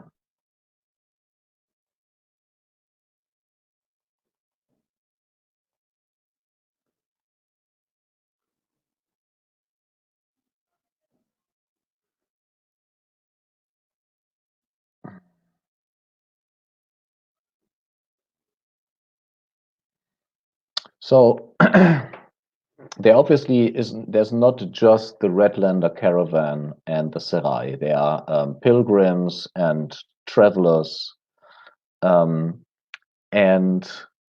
so you, with your knowledge of people, you manage to locate a let's see. You locate someone with information about trade deals. Can you tell me something about the person? Like, what gives away that they are traders themselves? Well, the group seems to be divided into two things. There are people who are obviously guards, leather armor and swords. There are what look like some people who are pure porters. Most of them seem to be there just to carry things. But there's one or two people who are obviously much better dressed and much more ornate robes, we'll say, than the others. Lots of jewelry and rings and that sort of thing. Obviously, you're obviously traders who are actively flaunting their wealth. From which city are you from? Is Ned from? Do you know? I have not. You think that the way the person is dressed indicates that they are from the same city. Okay. So culturally similar. And you see them talking in step, which is it is the tongue of the steplands to the west. So it's a little bit like when English-speaking people try to understand patois. So you get the drift, but not the subtleties. And they are talking to lime nomads, like robed figures that stand at the side, and they do exchange. Like she gives them a bundle, and she receives something in return, and then turns back to the caravansary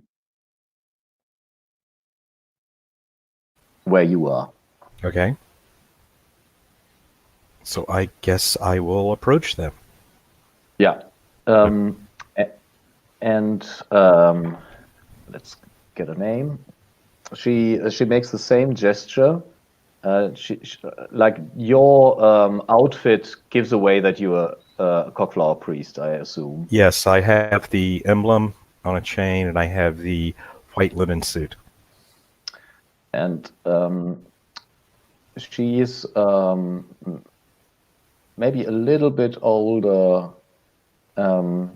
She's a very like almost B-52s like hairdo, very colorful clothes, huge earrings, and she says, "May the prophet of prophet be with you."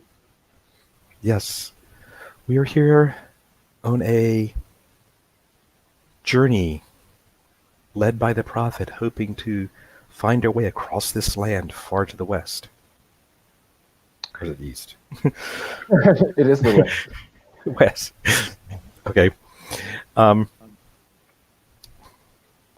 We are hoping to find trade goods here. We are hoping to find opportunities. We are hoping to extend the prophet's great circle of profit into this new lands. Well, that sounds really fascinating. And she What she goods do you puts- have? How may we help each other continue the circle? and she puts an arm on your arm, and she says, "Well, not so quick. This is a dance, and we just made the first step. And then, how do you schmooze her? Like obviously the immense, like the possibilities at the caravansary are very limited. They have like cactus juice and cheap cerveza. Like, do you cook for her? Do you have a present for her? Do you engage with philosophical discussions? Like, how does the week look like? I will suggest that we find a table where we can discuss things and get to know each other and discuss our journeys with each other, because obviously we are both out here far from home. Discuss our journeys, discuss what we have learned and hope to learn. She looks around, but this is so pedestrian. Why don't we go for a picnic? That sounds lovely. I would be honored to All have right, a and while picnic with you one such as you. and I will be honored to share my bread with you, my friend. And while you think about what is in the picnic basket, we check the exploration. So, um, will Nida join Copernicus and Dan on the exploration of the surroundings? Sorry about that. Absolutely. I mean, I do have a job to do. Any information I can provide on the caravansary is valuable information. That is true. And I think Satrap 88 and I need to get together and combine the information that we collected about the wandering Sarai and send that off. Also true. How does discovery exactly roll? Let's see. Destinations and discoveries. So it's so you engage with the people that are there, or you try not necessarily. It could also be you find like weird signposts or graffiti on a wall, or like a bottle with a message inside. But in any case, it is intelligence that you have to roll. So I would say, Fraser, would you make the roll? And it's a D20. And it's not like on your intelligence, it's your intelligence modifier, a D20, and then plus, let's see, you have a 13, which is +1. Okay. So, I got a 5.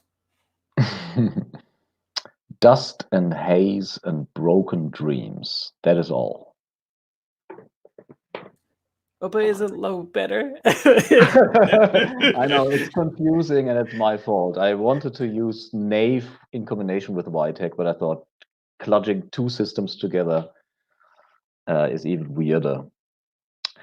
So then we are left with Satrap 88 and his project of healing Copernicus from his drug addiction. Yeah, I feel like maybe I got a book from the healer in the city, and I've been sort of flipping through and saying, wait, maybe this is why Copernicus didn't find anything, because I kept interrupting him. And I would try something to heal him of his addiction. Different little powders or potions or sort of gestures, things like that. Like, is it like in what's the movie where the guy sits in his room and sees dead babies on the ceiling with a bucket? It's That'd a comedy. be Trainspotting. It's Trainspotting. It's a comedy. Sure. Unless, like me, you took mushrooms before you saw the film and you get a really, really bad trip. Anyways, I digress. So is it like a cold turkey situation, or is it more like you go outside wandering with Copernicus?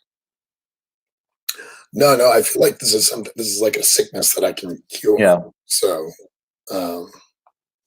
yeah. So we see the two of you, the two strangely isolated in their suits, sharing an intimate moment, more or less. And let's see how successful that is. I think healing.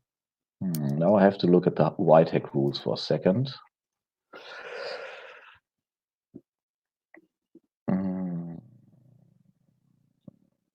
Let's see. Healing and injuries, 19.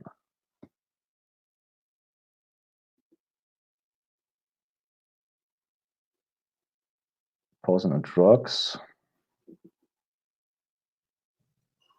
The referee can allow a character to heal with a trained task roll.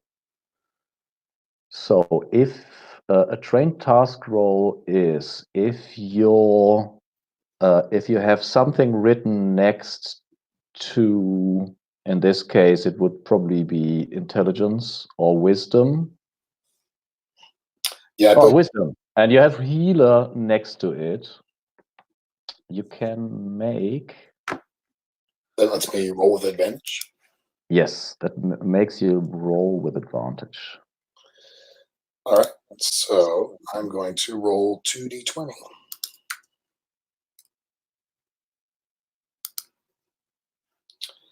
And I got a 7 and a 19. So you are rolling lower or higher? You're rolling lower. I'm sorry. Task roll is always lower. Yes. So you do succeed. And yeah, I think after, like, the room itself is really depressing. How do you what do you do to make it look, I don't know, homely, and to create like a therapeutic whatever the word is, environment? Or is that nothing that Satrap 88 would worry about? No, I think. You're talking about sort of like an isolation room. Yeah, but how do you make it more for Copernicus to feel at home and not being isolated, or would you really treat it as an isolation cell? Yeah, I was sort of imagining like using herbs and not actual drugs, but sort of like more medical techniques that I learned from the doctor rather than isolating him. And I think maybe I stumbled upon sort of a pattern of lights emerging from my fishbowl that reacts strangely with Copernicus's gases, the reaction between the lights and the gases, maybe changes things. I don't want to take away the dramatic foil for Yeah. if he likes being addicted, but maybe that moves the needle on the addiction.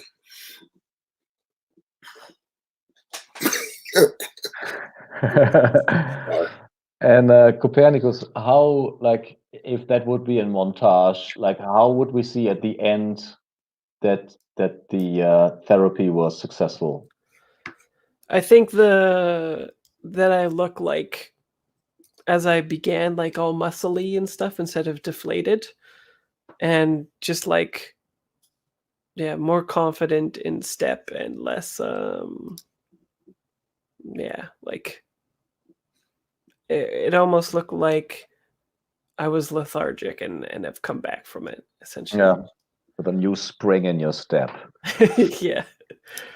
Okay, and then I think the last thing we do at the, or shall we take, like, we have half past the hour, shall we take another like 5 minutes break for the last hour?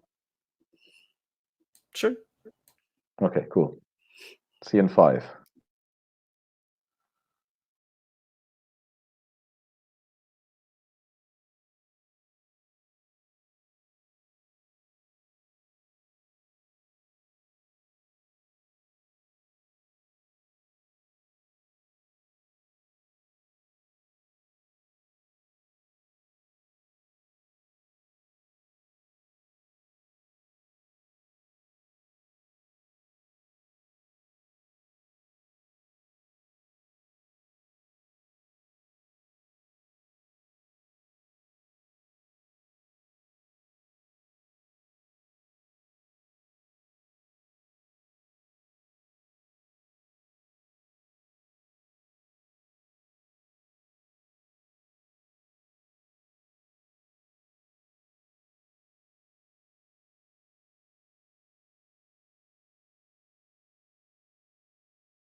So how does Ned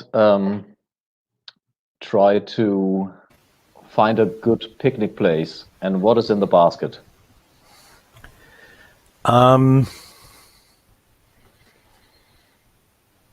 Let's see here. I thought she knew a picnic place actually from the way she was saying it. I think actually she does. The problem is, it is. Let's see. It is. Oh, it's not really in the vicinity. It's a day's travel. The place is called the Rusted Hand of Victory. What do you bring? Typically for that would be something like dried meat, cheeses, bread, something vaguely alcoholic to drink. And I think you can score all these either at the Serai or the caravansary. Okay. Oh yeah, they're still there too. And so you would have to spend. I have to go back now. Let's see.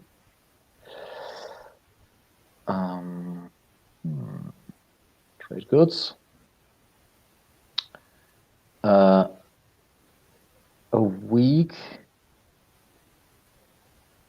and 5 times the local expenses. Oh, we haven't talked about it, but a room at the caravansary is 10 cash per week. Okay. So you would have to spend. And we have 5 of them. Yeah. You would have to spend 50 for the accommodation, and then 50 again for the picnic. Okay.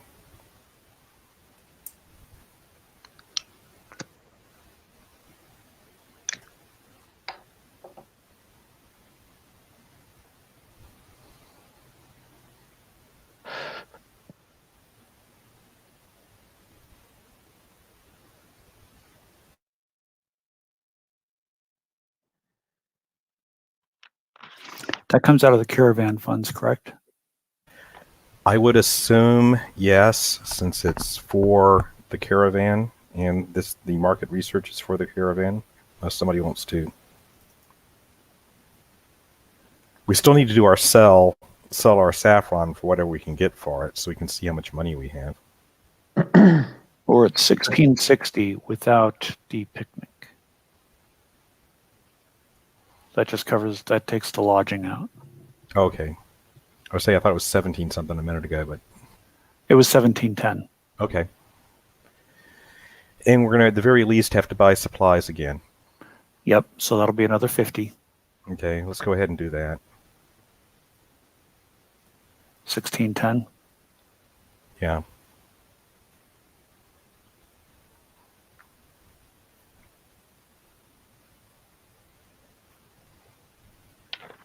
Is what's his name with us now as a second helper? Beauregard? Yeah. No, Beauregard has been as joining the cause, which is the group, not the cause, Legion of the Farsight. The Legion of the Farsight. But he's not joining the caravan. Unless Nida tells him otherwise. At this point, he is not yet an expense. Okay. We have, I'm figuring what, at least a day or two to make that decision, Horst? Yeah. Okay. Okay. Looks like we're all back. So, do we want to do the, do we want to go ahead and try and sell our saffron before I leave the town?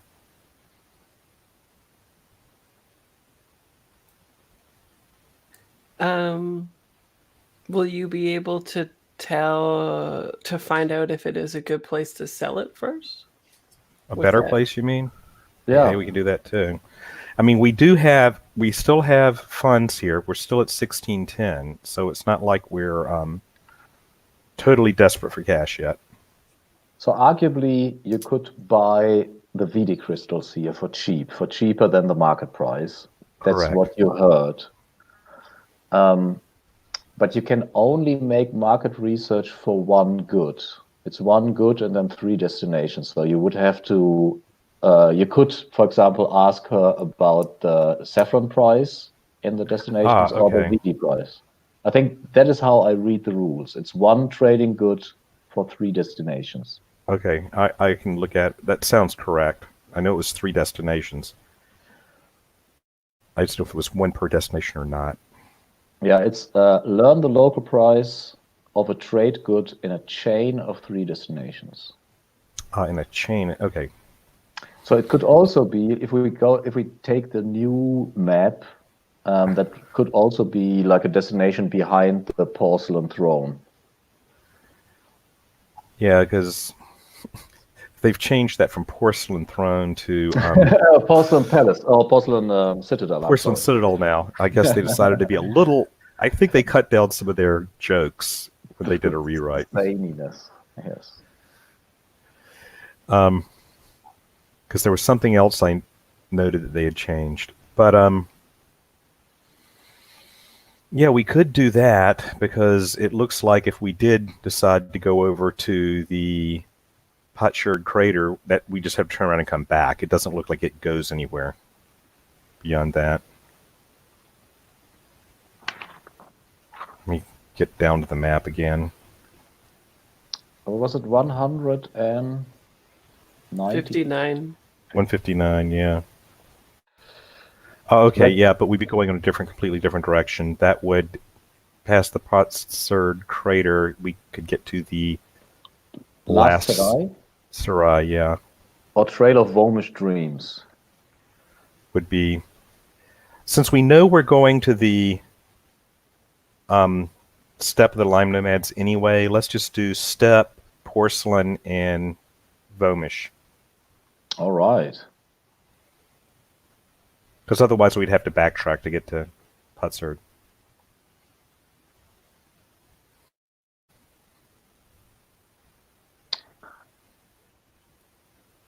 So the idea is to first sell the saffron? We know we can get the video crystals here cheap, but we also know that the saffron will be worth more the further west we go, because that's what we were told anyway.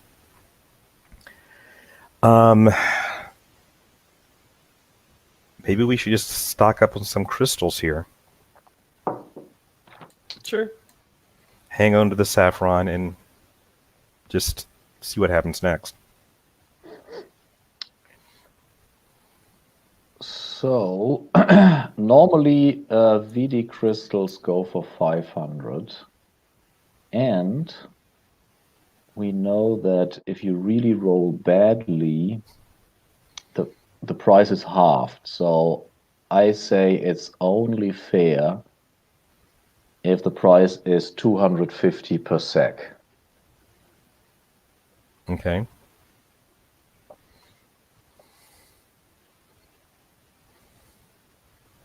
Wrong. Okay, we could buy our carry capacity is 12. We've got 1 sack of saffron and 5 sacks of supplies. That's 6.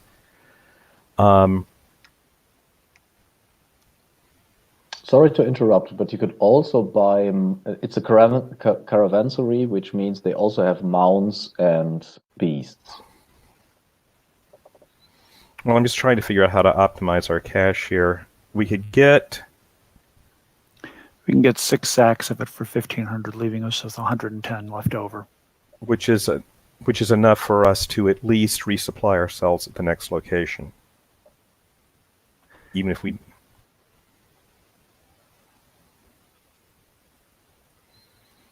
Plus, the people out exploring will probably find some stuff too. Maybe. Well, maybe find some stuff and tell us that they found some stuff. That's a separate question.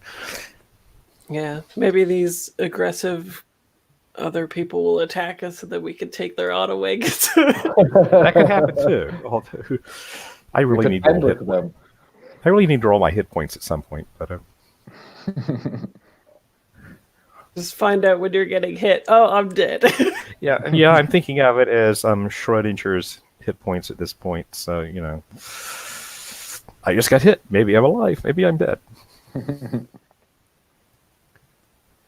So do we want to do that? Grab 6 sacks of saffron, fill up the caravan. Oh, VD crystals, I guess. You're right, Viti crystals. I mean, they normally sell for 500, right? Mm-hmm.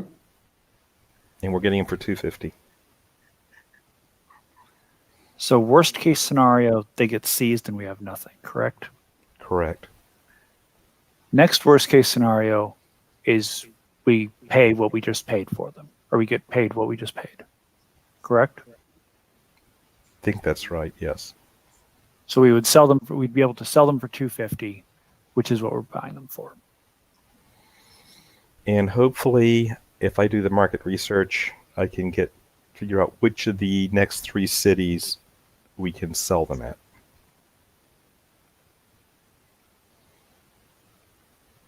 Yeah, and if it came to it, we could always, at the next destination, get rid of the saffron too. Yeah. All right, so we're buying 6 sacks. Sounds like it. Okay. How many people are at the other caravan? The aggressive 1,000. ones? 12. Oh, that's a lot. Okay, never mind. Ready to hoist the Jolly Roger?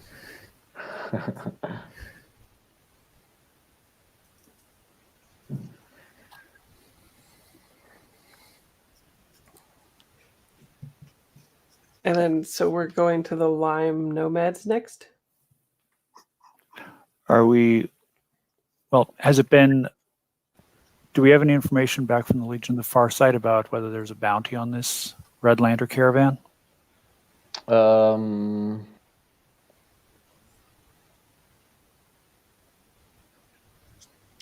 Let me have a fortune roll. All right, D20. I make a roll. I do a d6 like Blades in the Dark style. 5 Okay. and 6 is they have one, and 3 and 4 is there is like incomplete information. That's a 3. So you get a pigeon bag. And it says that there is a bounty on a caravan that is operating around the high road, the low road, and the high. But they say it's two auto wagons and and one of these porcelain walkers that you haven't seen, and they also say it's like half a dozen Redlanders and a couple of porcelain princes. So the information doesn't really fit 100%. Still worries me.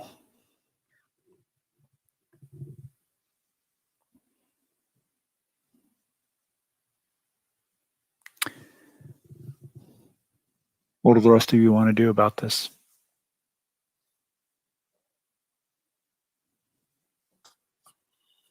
A dozen people seems like it would be difficult. Unless we got like more people from the town to help out. But without a definitive bounty, seems more like we're attacking possibly innocent people. Yeah, and we don't want to vow a bounty on us.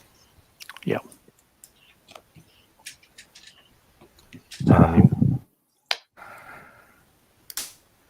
I mean, we've got the four of us, Vigo and Beauregard.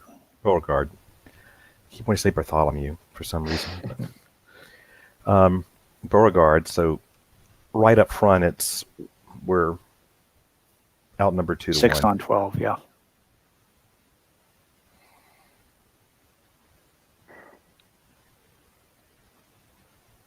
All right. If there's no violent action, then I would say we cut through to the picnic.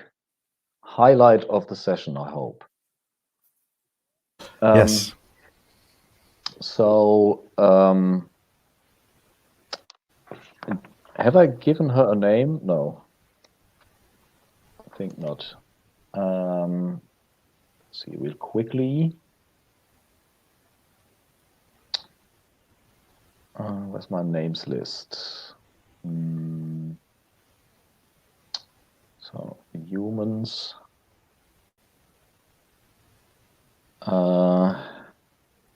She's called Imona Citronella, and Imona has dressed fabulously. She has a multicolored shirt, dress, and a matching scarf. And she has dyed her hairs blue. And she actually has a porcelain walker, a small one. Oh, really? Which it looks a little bit like the is it the AT-ATs, the two-legged ones? Yes. But in smaller, and it is made from this really expensive-looking blue porcelain with a crystal cockpit, so to speak. And on the trip to your picnic plots, I think she talks a little bit about theater and the cultural scene of your hometown, the university, and how much she missed intelligent conversation, and that she's happy she found someone that she can make contact with. And when you arrive along the journey, we'll talk about, reminisce about various places around town and what it was like when we were there and that sort of thing. And you can see from afar like a fist. It's obviously some kind of sculpture, a victorious hand that rises from the hard pack, and it is covered with layers and layers of graffiti from different times. And near to it is a rather pleasant hill from where you can see the fist in all its glory, so to speak. And there are actually already 2 other picnics taking place. Local traders probably also striking a deal. The other one is definitely a romantic picnic. 2 rainbow landers that are in deep conversation. And Citronella, she stands there and waits for you to prepare the picnic. Well, I will take out spread it out, put out the various breads, cheeses, dried meats. I will pour both of us a glass of the beverage we have brought. And she says, 2 memories of more civilized places. Ching. Yes. Okay, and let's see how the rest of the discussion goes. Maybe you get thrown out of town again. Well, I didn't quite get thrown out of town. They just didn't like me. That is true. So what do I need? You need to definitely roll a d20. Let's see. D20. And you do want to add your nothing, and you just roll a d20. High is good.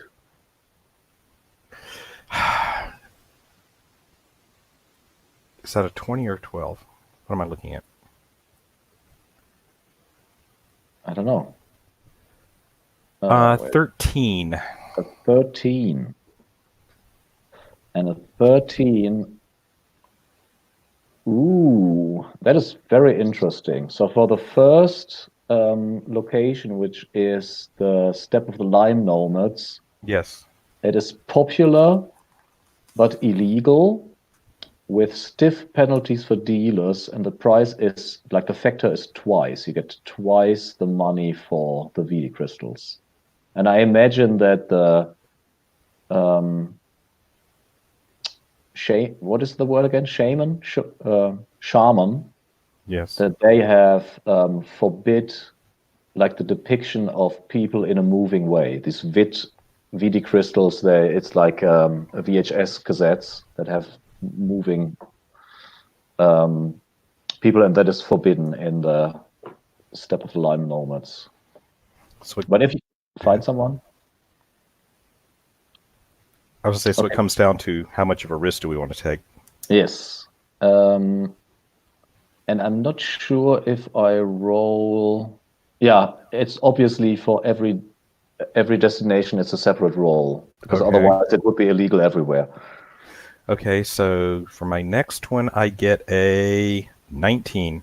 Oh, wow. A 19.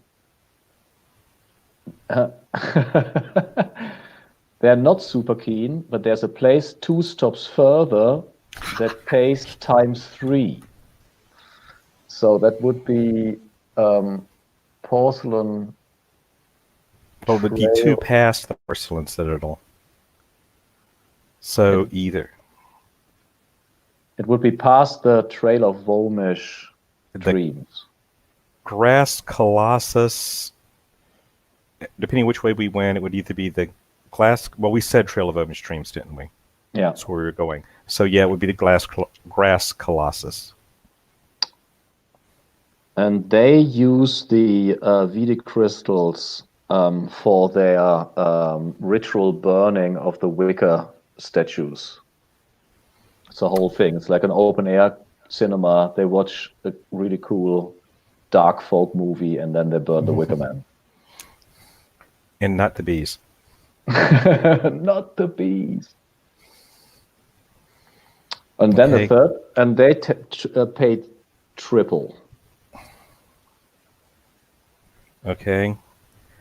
And my third die roll is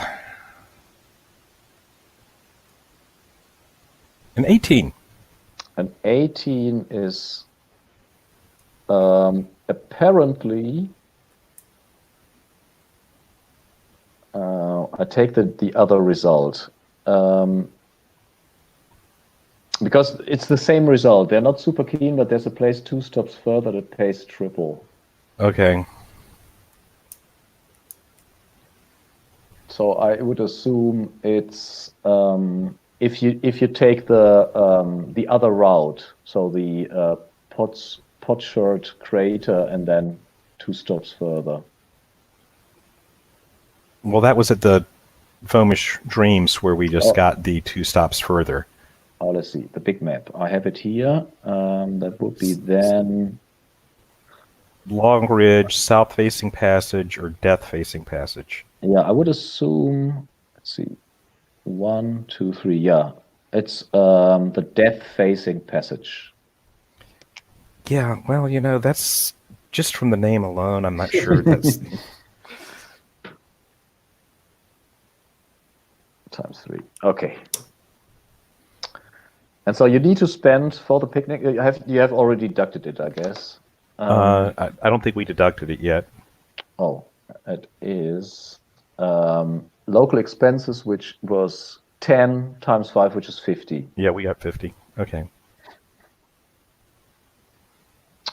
And do we have loose ends in the? So how the picnic goes is if she tells you in a hushed voice, not sure you want to sell it at the in the step of the lime nomads because it is a sacrilege. But if you find the right people, it could be the deal of the century. Of course, both the Grass Colossus and the Death-Facing Passage has a huge demand for these crystals. I will thank her appropriately. Thank And you. then, May the prophet bless your journey. and I do hope I see you again, my friend. As do I. Do we have loose ends in the on the low road and the high? Neither. Do you wanted to scout out the Redlanders or I don't know, send Beauregard somewhere? I do want to scout the Redlanders. Because what could possibly go wrong? Exactly. And when, so it's probably maybe not during the day, or is it? If it's during the day, I'm doing it from a hill probably at least several hundred meters away, and I'm doing it through a scope. I mean, Satrap 88 in the beginning said he could maybe cause a distraction for you to really sneak in. I mean, if you want to do it from afar, then that wouldn't be necessary. Yeah, sneaking in would probably get us more detailed information. Dan, was that you shaking your head like, no, this is a terrible idea? I was surprised that you said that because you seem like I'm going to use my scope to look at things, but I also appreciate stirring things up. I mean, I'm just thinking that if we want to get any information that could lead to a bounty on these people or tip us off about whether they're actually robbing people or doing anything awful that we would need to act on, that I'm not going to get it through a scope. My assumption is also, Horst, that they have not done anything to kind of annoy us or cause suspicion. No. Suspicion. Thank you. No. So the suspicion is that they have like suspiciously few trading goods, as if they, but they could also be just as unlucky as you, or right. I don't know. We also had very few trading goods. Exactly. They could think the same about you. I'm happy to cause some distractions, Nida, if you want. Why not? Something new for everybody. So what's the miracle look like, Satrap 88, and what do you want to do? Since I had originally envisioned them using their light powers to be able to cast illusions that sort of looked like oases in the desert. So what I'm imagining is what would get these folks kind of nervous to the point where they are kind of on alert or focused on something else. And go ahead. The biggest danger around is like gigantic worms. They're not that frequently seen around the low road and the high. They are further out west, but once in a while, like I don't know, a gigantic biomechanical creature arrives and tramples, a caravan to death. That totally sounds like my kind of thing. So I think maybe I do that, and alternatively, I could maybe create an illusion of some type of treasure, something that's valuable that draws them out as well. So Satrap, I think, or 88, I think, turns to Nida and says, what do you think would distract them? Because I don't know anything about people with guns. Something big and threatening that thinks they're food. They can't ignore that. No, but I don't think anyone else would be able to ignore that. Is that a problem? Good. That means there's no witnesses. I don't know what that is, but okay. So do I roll for this? This is one of my Well, first we have to negotiate the scale of what you're trying to achieve. trying to achieve a lot. You want to achieve an illusion, and the more specific your phrasing of your miracle is, the less it costs. Now, your phrasing is super vague. It is illusions with light, shimmering illusions that appear as oases. The closer you get to that thing, the less it costs. I mean, I don't think a giant stampeding Vome is an oasis, really. No. Maybe So it's. Sorry, I was going to say maybe it's something that appears kind of in the middle distance, and I'm making it look like it's kind of getting revved up to trample.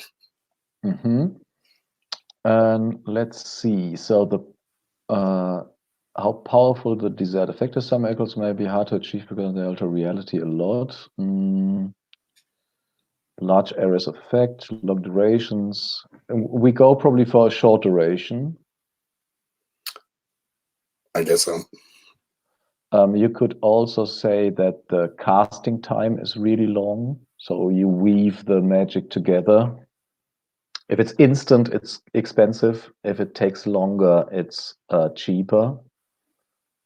You could also say that you need to use. So at the moment, I would say the price is so instant in the middle distance and pretty convincing is 2d6 HP, which you can't afford because you would die. That would kill me. Okay, a long cost would get it down to, I want to say, d6 plus 2. Could still kill you. Maybe a rare ingredient. Maybe you need to get high to do it. Maybe you have to sacrifice an animal. What if it takes longer to do it?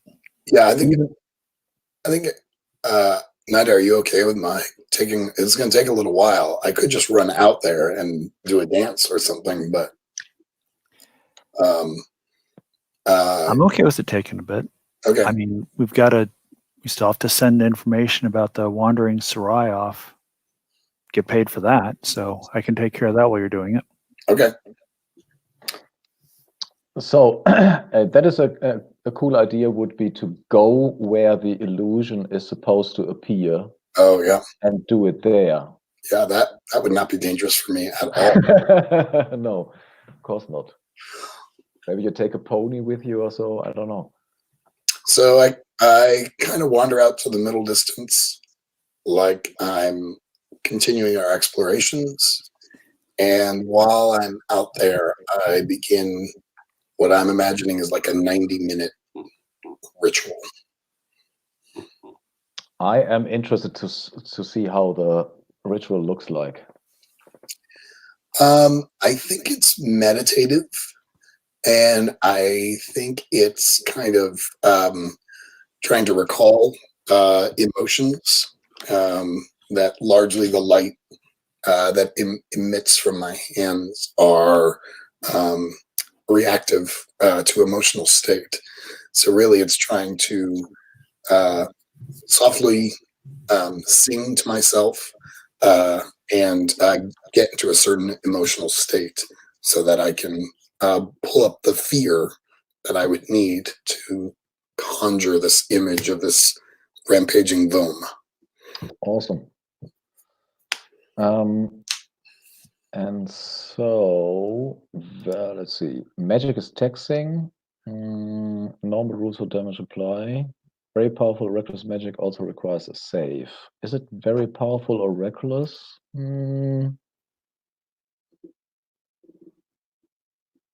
Don't think so. I think I think the miracle just materializes. So what kind of creature? Have you seen the picture of a gigantic worm in the rules book? No, well, let me find one. You can also, picture whatever gigantic creature and what kind, like what state of like technological infection it is in. Are they? Oh my gosh. So page 34, 35 has a Volm hive. I was picturing them as giant rodents, but I think they're more insect-like. It can be everything, like being a worm is just the infection. They can be like everything can be infected, and they can also act in like the weirdest ways. There's the example of a worm infected rabbit that acts like a pressure cooker. Oh man, my imagination is not good enough. So I was picturing more like a giant rodent, like a capybara type thing. But the least terrifying creature in the world, by the way. Yeah. Oh yeah. Really? I think that they are. I think that they're the most social creatures in the world. I mean, Puckett knows everything about them. There's a whole page that is what are they called? Canaberas on other animals. Yeah, yeah. Like pretty much everything up to and including alligators are cool with capybaras. I wish I was kidding. There's pics of capybaras just chilling with alligators. Maybe the Redlanders don't know. Yeah, well, that's what makes these so terrifying is that you think they're social and nice, but this one, when it pulls back its teeth, it's got kind of lots of jaws, like multiple sets of jaws, and they're metallic. It's sort of Wolverine-esque in how the metal is integrated with the jaws. I think its eyes. It's got multiple sets of eyes. And let's just say spiky tail. I mean, if that is not terrifying, I don't know what is. And so I think they get a save, though. They are level 1, and that would be a 6. I need to roll lower than a 6. On a d20, I do that. And they don't. So what we see is, I mean, everybody sees this gigantic conjuring on the plane, and it shakes its head, and it makes an aggressive stance, and it roars. I don't know if it roars. We didn't say that the sound. Yeah, well, but it's kind of got one of those like that voices that have multiple tones. Yeah. It's really high pitched and really rumbly too. Yes.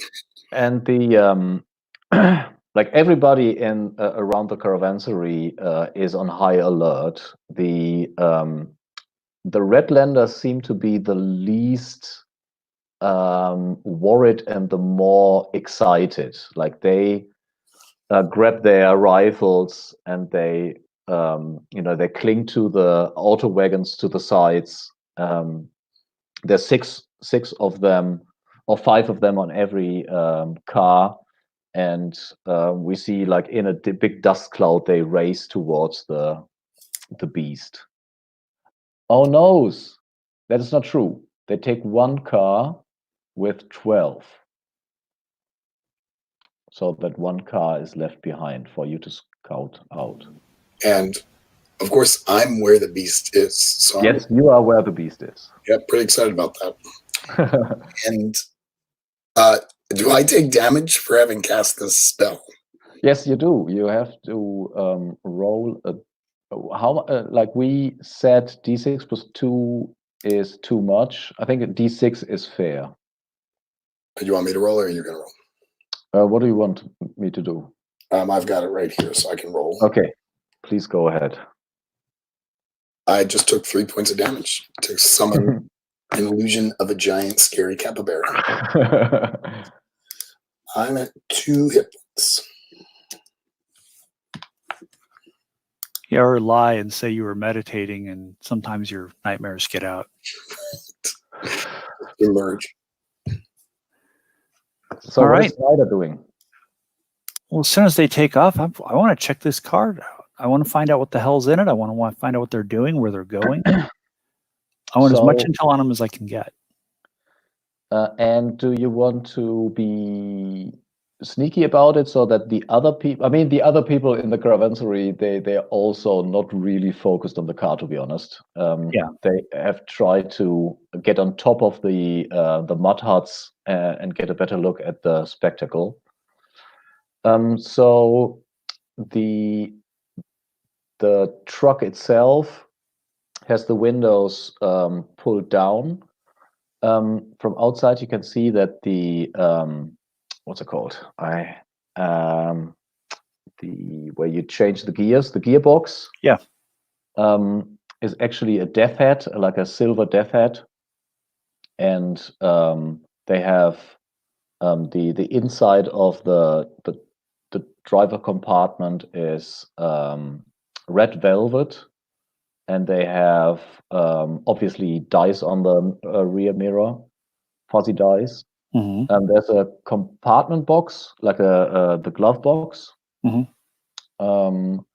There's like a metal, what's it called? A chest that is bolted to the flatbed. Is it called a flatbed? Yeah. So like a lockbox, strong box, something like that. Yeah, a strong box. Mm-hmm. What do you do? How complicated is the lock? It looks not very complicated, but very sturdy. All right. I'm dexterous. I want to try to pick the lock. Let's see. You have only one of your traits written to you are deft. So what is the other what is your vocation, I guess? Besides survivor? I think survivor is a vocation, yeah. So you could argue that have you stolen? Is being a survivor helping you in this task? There are times when I am not proud of the things that I've had to do to keep food in my stomach. And some of those may have included picking locks, stealing food, but only what I needed. That makes sense. So roll with advantage. D20? Yes. And low is good. And 11 would be a critical success. That's a 15. And the other one? Oh, I need to roll 2? Yes. All right, so let me roll one more. Okay, that actually came up as 15 again. Jesus. That feels like it didn't roll. It could be. If it didn't move, just roll again. That's a 20, so clearly I'm destined to fail on this. A 20 is also a critical failure. So I think what's happening is... But he had advantage, so it would take the 15, right? Oh, that is true. That is true. The critical failure doesn't apply. Yeah, so you are busy with the strong box, and you can see that there's a cable running on the backside of the strong box, and it is attached to the horn of the car. And you can see that there is a light starting to flash while you are trying to pick it. Crap. Alarms. What's the frequency of the light? Is it flashing slowly and picking up in frequency? It is increasing in frequency. As if then something is building up to power the horn. Right.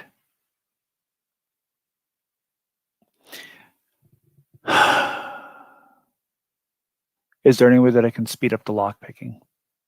I think what you can do is you can, like, realistically.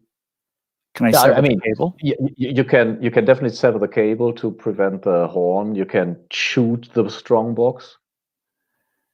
Yeah, I don't have a silencer on anything, do I? No. Maybe the beast is real loud.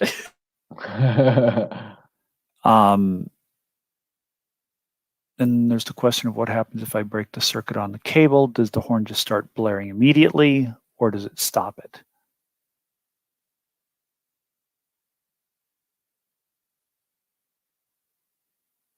So let's switch over to Setrap 88.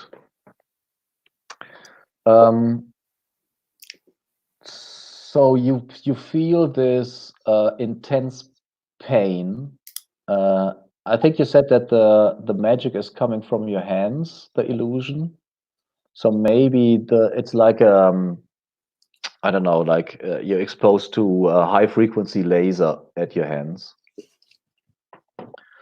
I mean, obviously they're not real hands. It's all some form of light, but.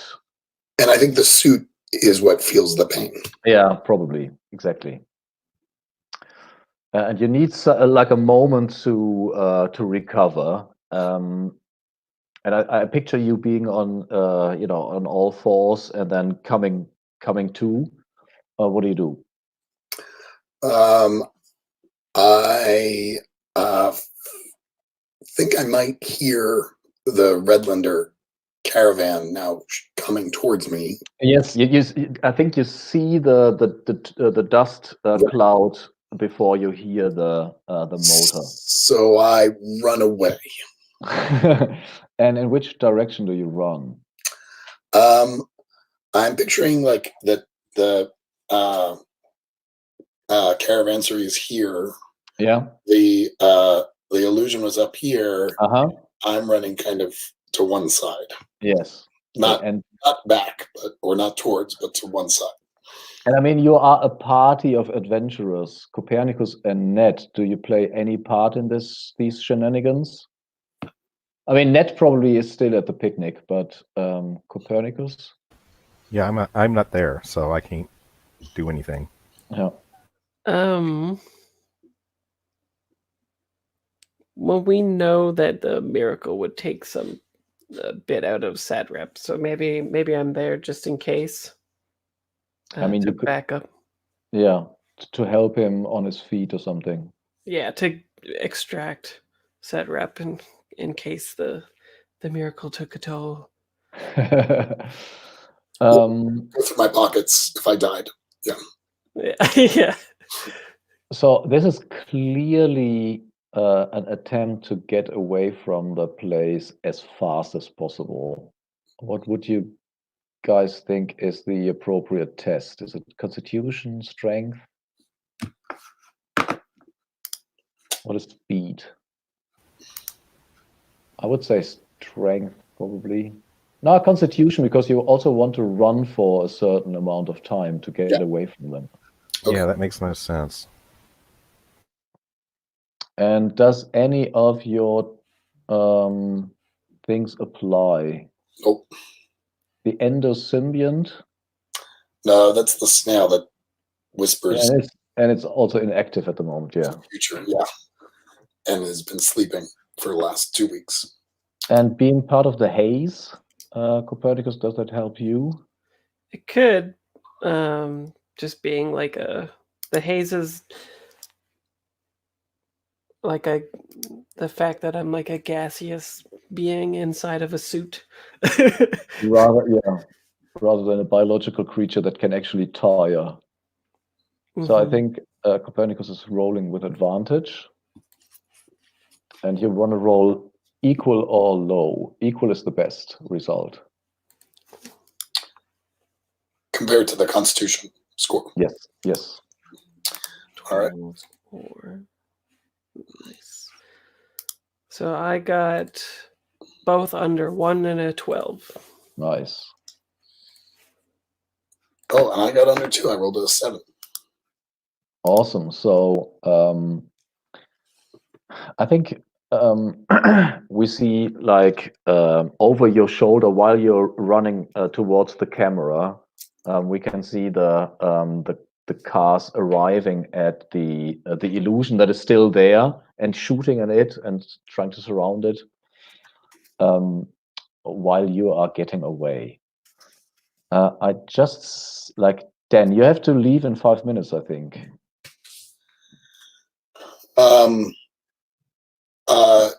Actually, today I don't think I do. Okay, cool. I think my wife's out getting the kid. So. Nice. So then I would say we wrap up just the location and go towards the next, if you all agree. Fine by me.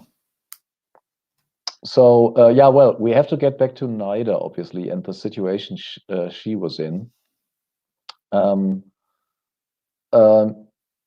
So you get the feeling that you have a little bit of time before they return, but you also definitely have the feeling that the alarm will sound, like from the setup.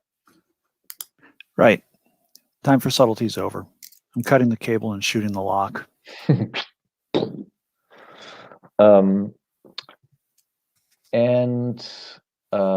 So the lock is destroyed. You can. What do you do? Open the strongbox. See what's in there. And make a saving throw, because from the inside of the box there's some kind of gas emanating. Well, I'm going to delete that D20 because it has been no friend to me. It is cursed. Yes. And all right, maybe turquoise will help. Well, you have to get 7 or lower. That's 15. So what's happening is you are losing consciousness. And I think I think that this was the last day. Ned had a very, very pleasant picnic and just arrives like on this high above the caravansary in his crystal cockpit, and you look down and you see an unconscious Nida lying on the flatbed, probably robbed by the Redlanders. Can't leave you people alone for 5 minutes. Oh, in the distance from where you sit, you can also see a gigantic monster that is roaring and being attacked by the other part of the Redlander crew. I thought all 12 of them went. Yes, all of 12 went. I thought, like, I was talking about the cars, like the other half of the cars. Okay, well, I guess I will take Nadia and try to get her back to her room. So you put her over your shoulder and trying to get her as quick as possible, probably before they return. Yeah. Would you agree that this is a strength check? Oh, definitely. Do you even want to look in the strongbox? Yeah. Yeah, okay. I can look in there and see what's in there. So, in the strongbox, you see like definitely rings and jewelry, sometimes attached still to fingers, from at least, you would say, a dozen or so different people, together with the equivalent of ID cards or some kind of other kinds of identification. You see obligations like what's it called? Like papers that grant either a loan or ownership of something written to a dozen different people.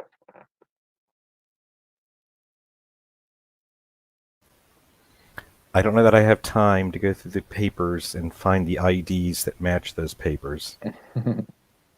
Because I need to. You don't. You definitely don't. If you want to be dragging Nida back to wherever you want to drag her before they return. I was going to try to get her back up to her room. Okay. But I guess long enough to grab one handful, stuff it in a pocket, and then grab Nadia and head for the room. Okay, so let's make this strength check. Okay, so that's a D20, right? Mm-hmm. And that's the D20 there. Let's roll it, and we get a 9. Which is enough, I guess. Yes, 9 on 12. Okay, yeah. So it's the dramatic moment. You drag her into the hacienda where the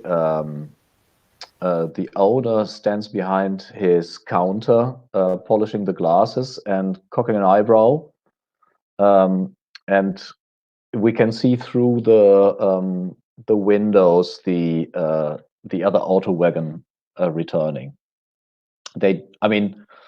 Do you go directly to Nida's room? You're muted.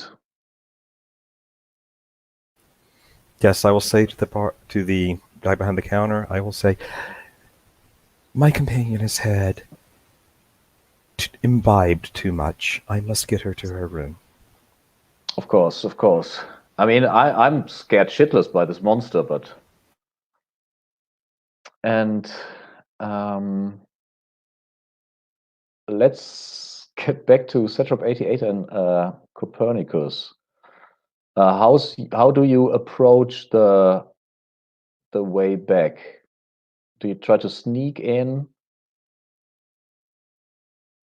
Do as nothing has happened and you just arrive from another point? Do you wait until the dust blows over? What's the plan? Well, we could maybe from afar we could see what they do about discovering their lockbox. Hey, like if they start tracking scuff marks, that we could be like, oh, okay, time to flake. So you from a distance you watch what they are doing. So obviously when they arrive, they I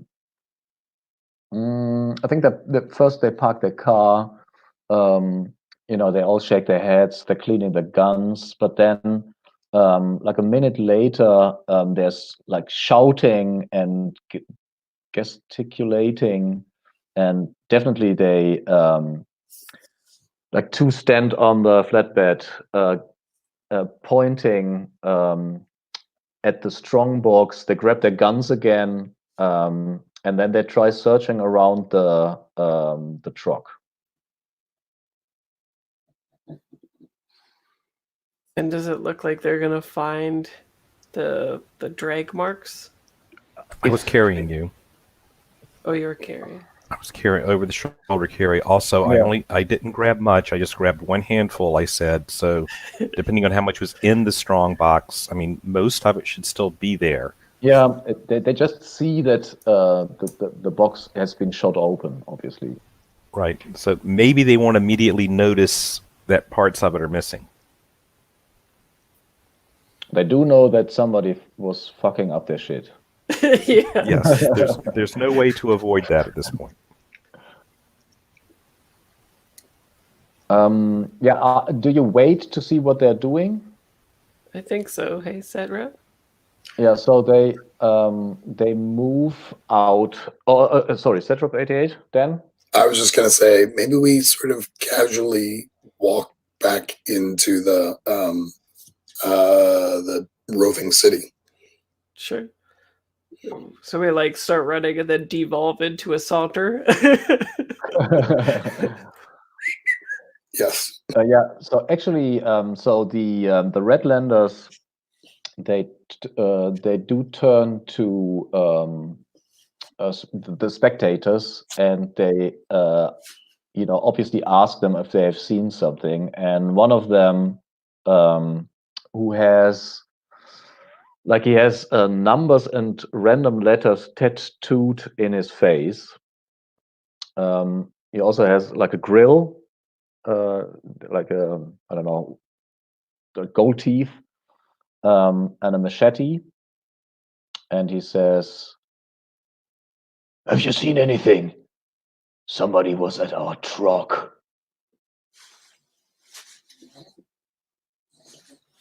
"I swear to all the devils if I find them." He's talking to us? To me? Yes, he's talking to you. We're Have you like, seen anything? no. Just the giant monster. We saw that. That's why we're out of breath. We were running away from it. Scared us. Did you see? Were you the ones who saved us from the Vaughn? It was an illusion. It was all a, what is it called? Distraction.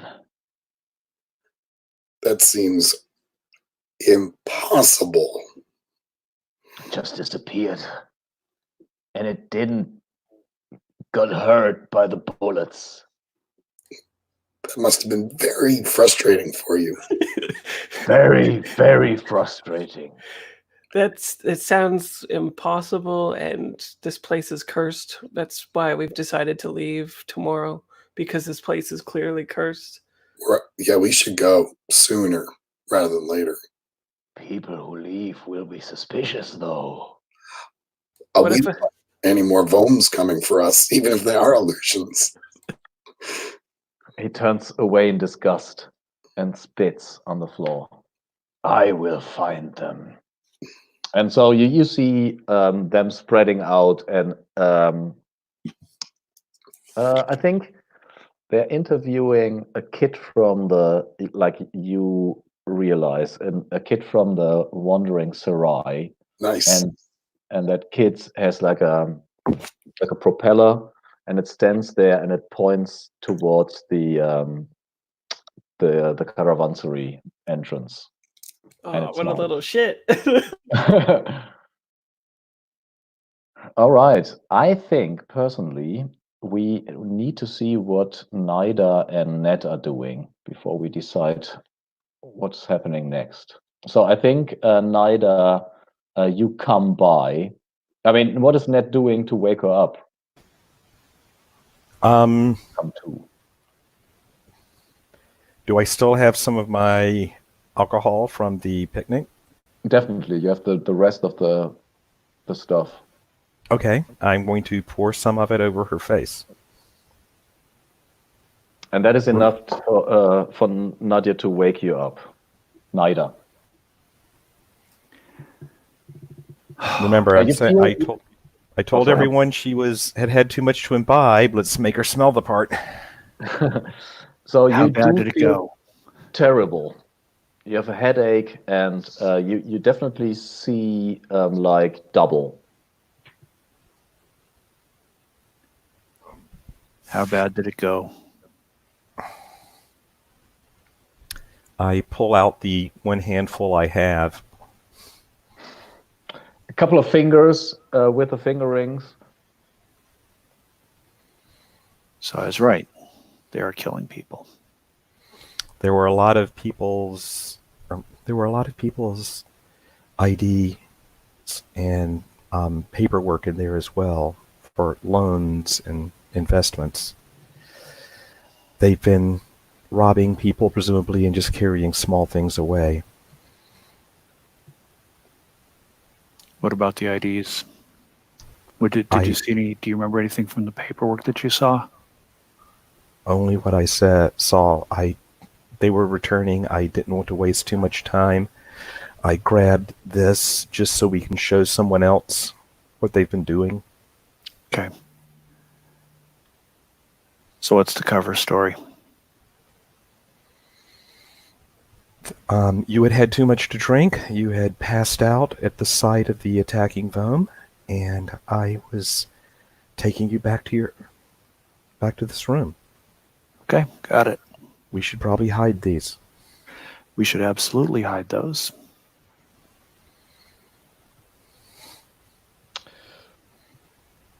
Okay. Any precautions do you take? Like I said, we're going to try to hide the fingers and stuff. Maybe I stick it in with what's left of my picnic lunch. They will just think it's just sausage. We can tell them it's finger food. Bad puns. Oh, I'm just getting started if you want those. Let's see.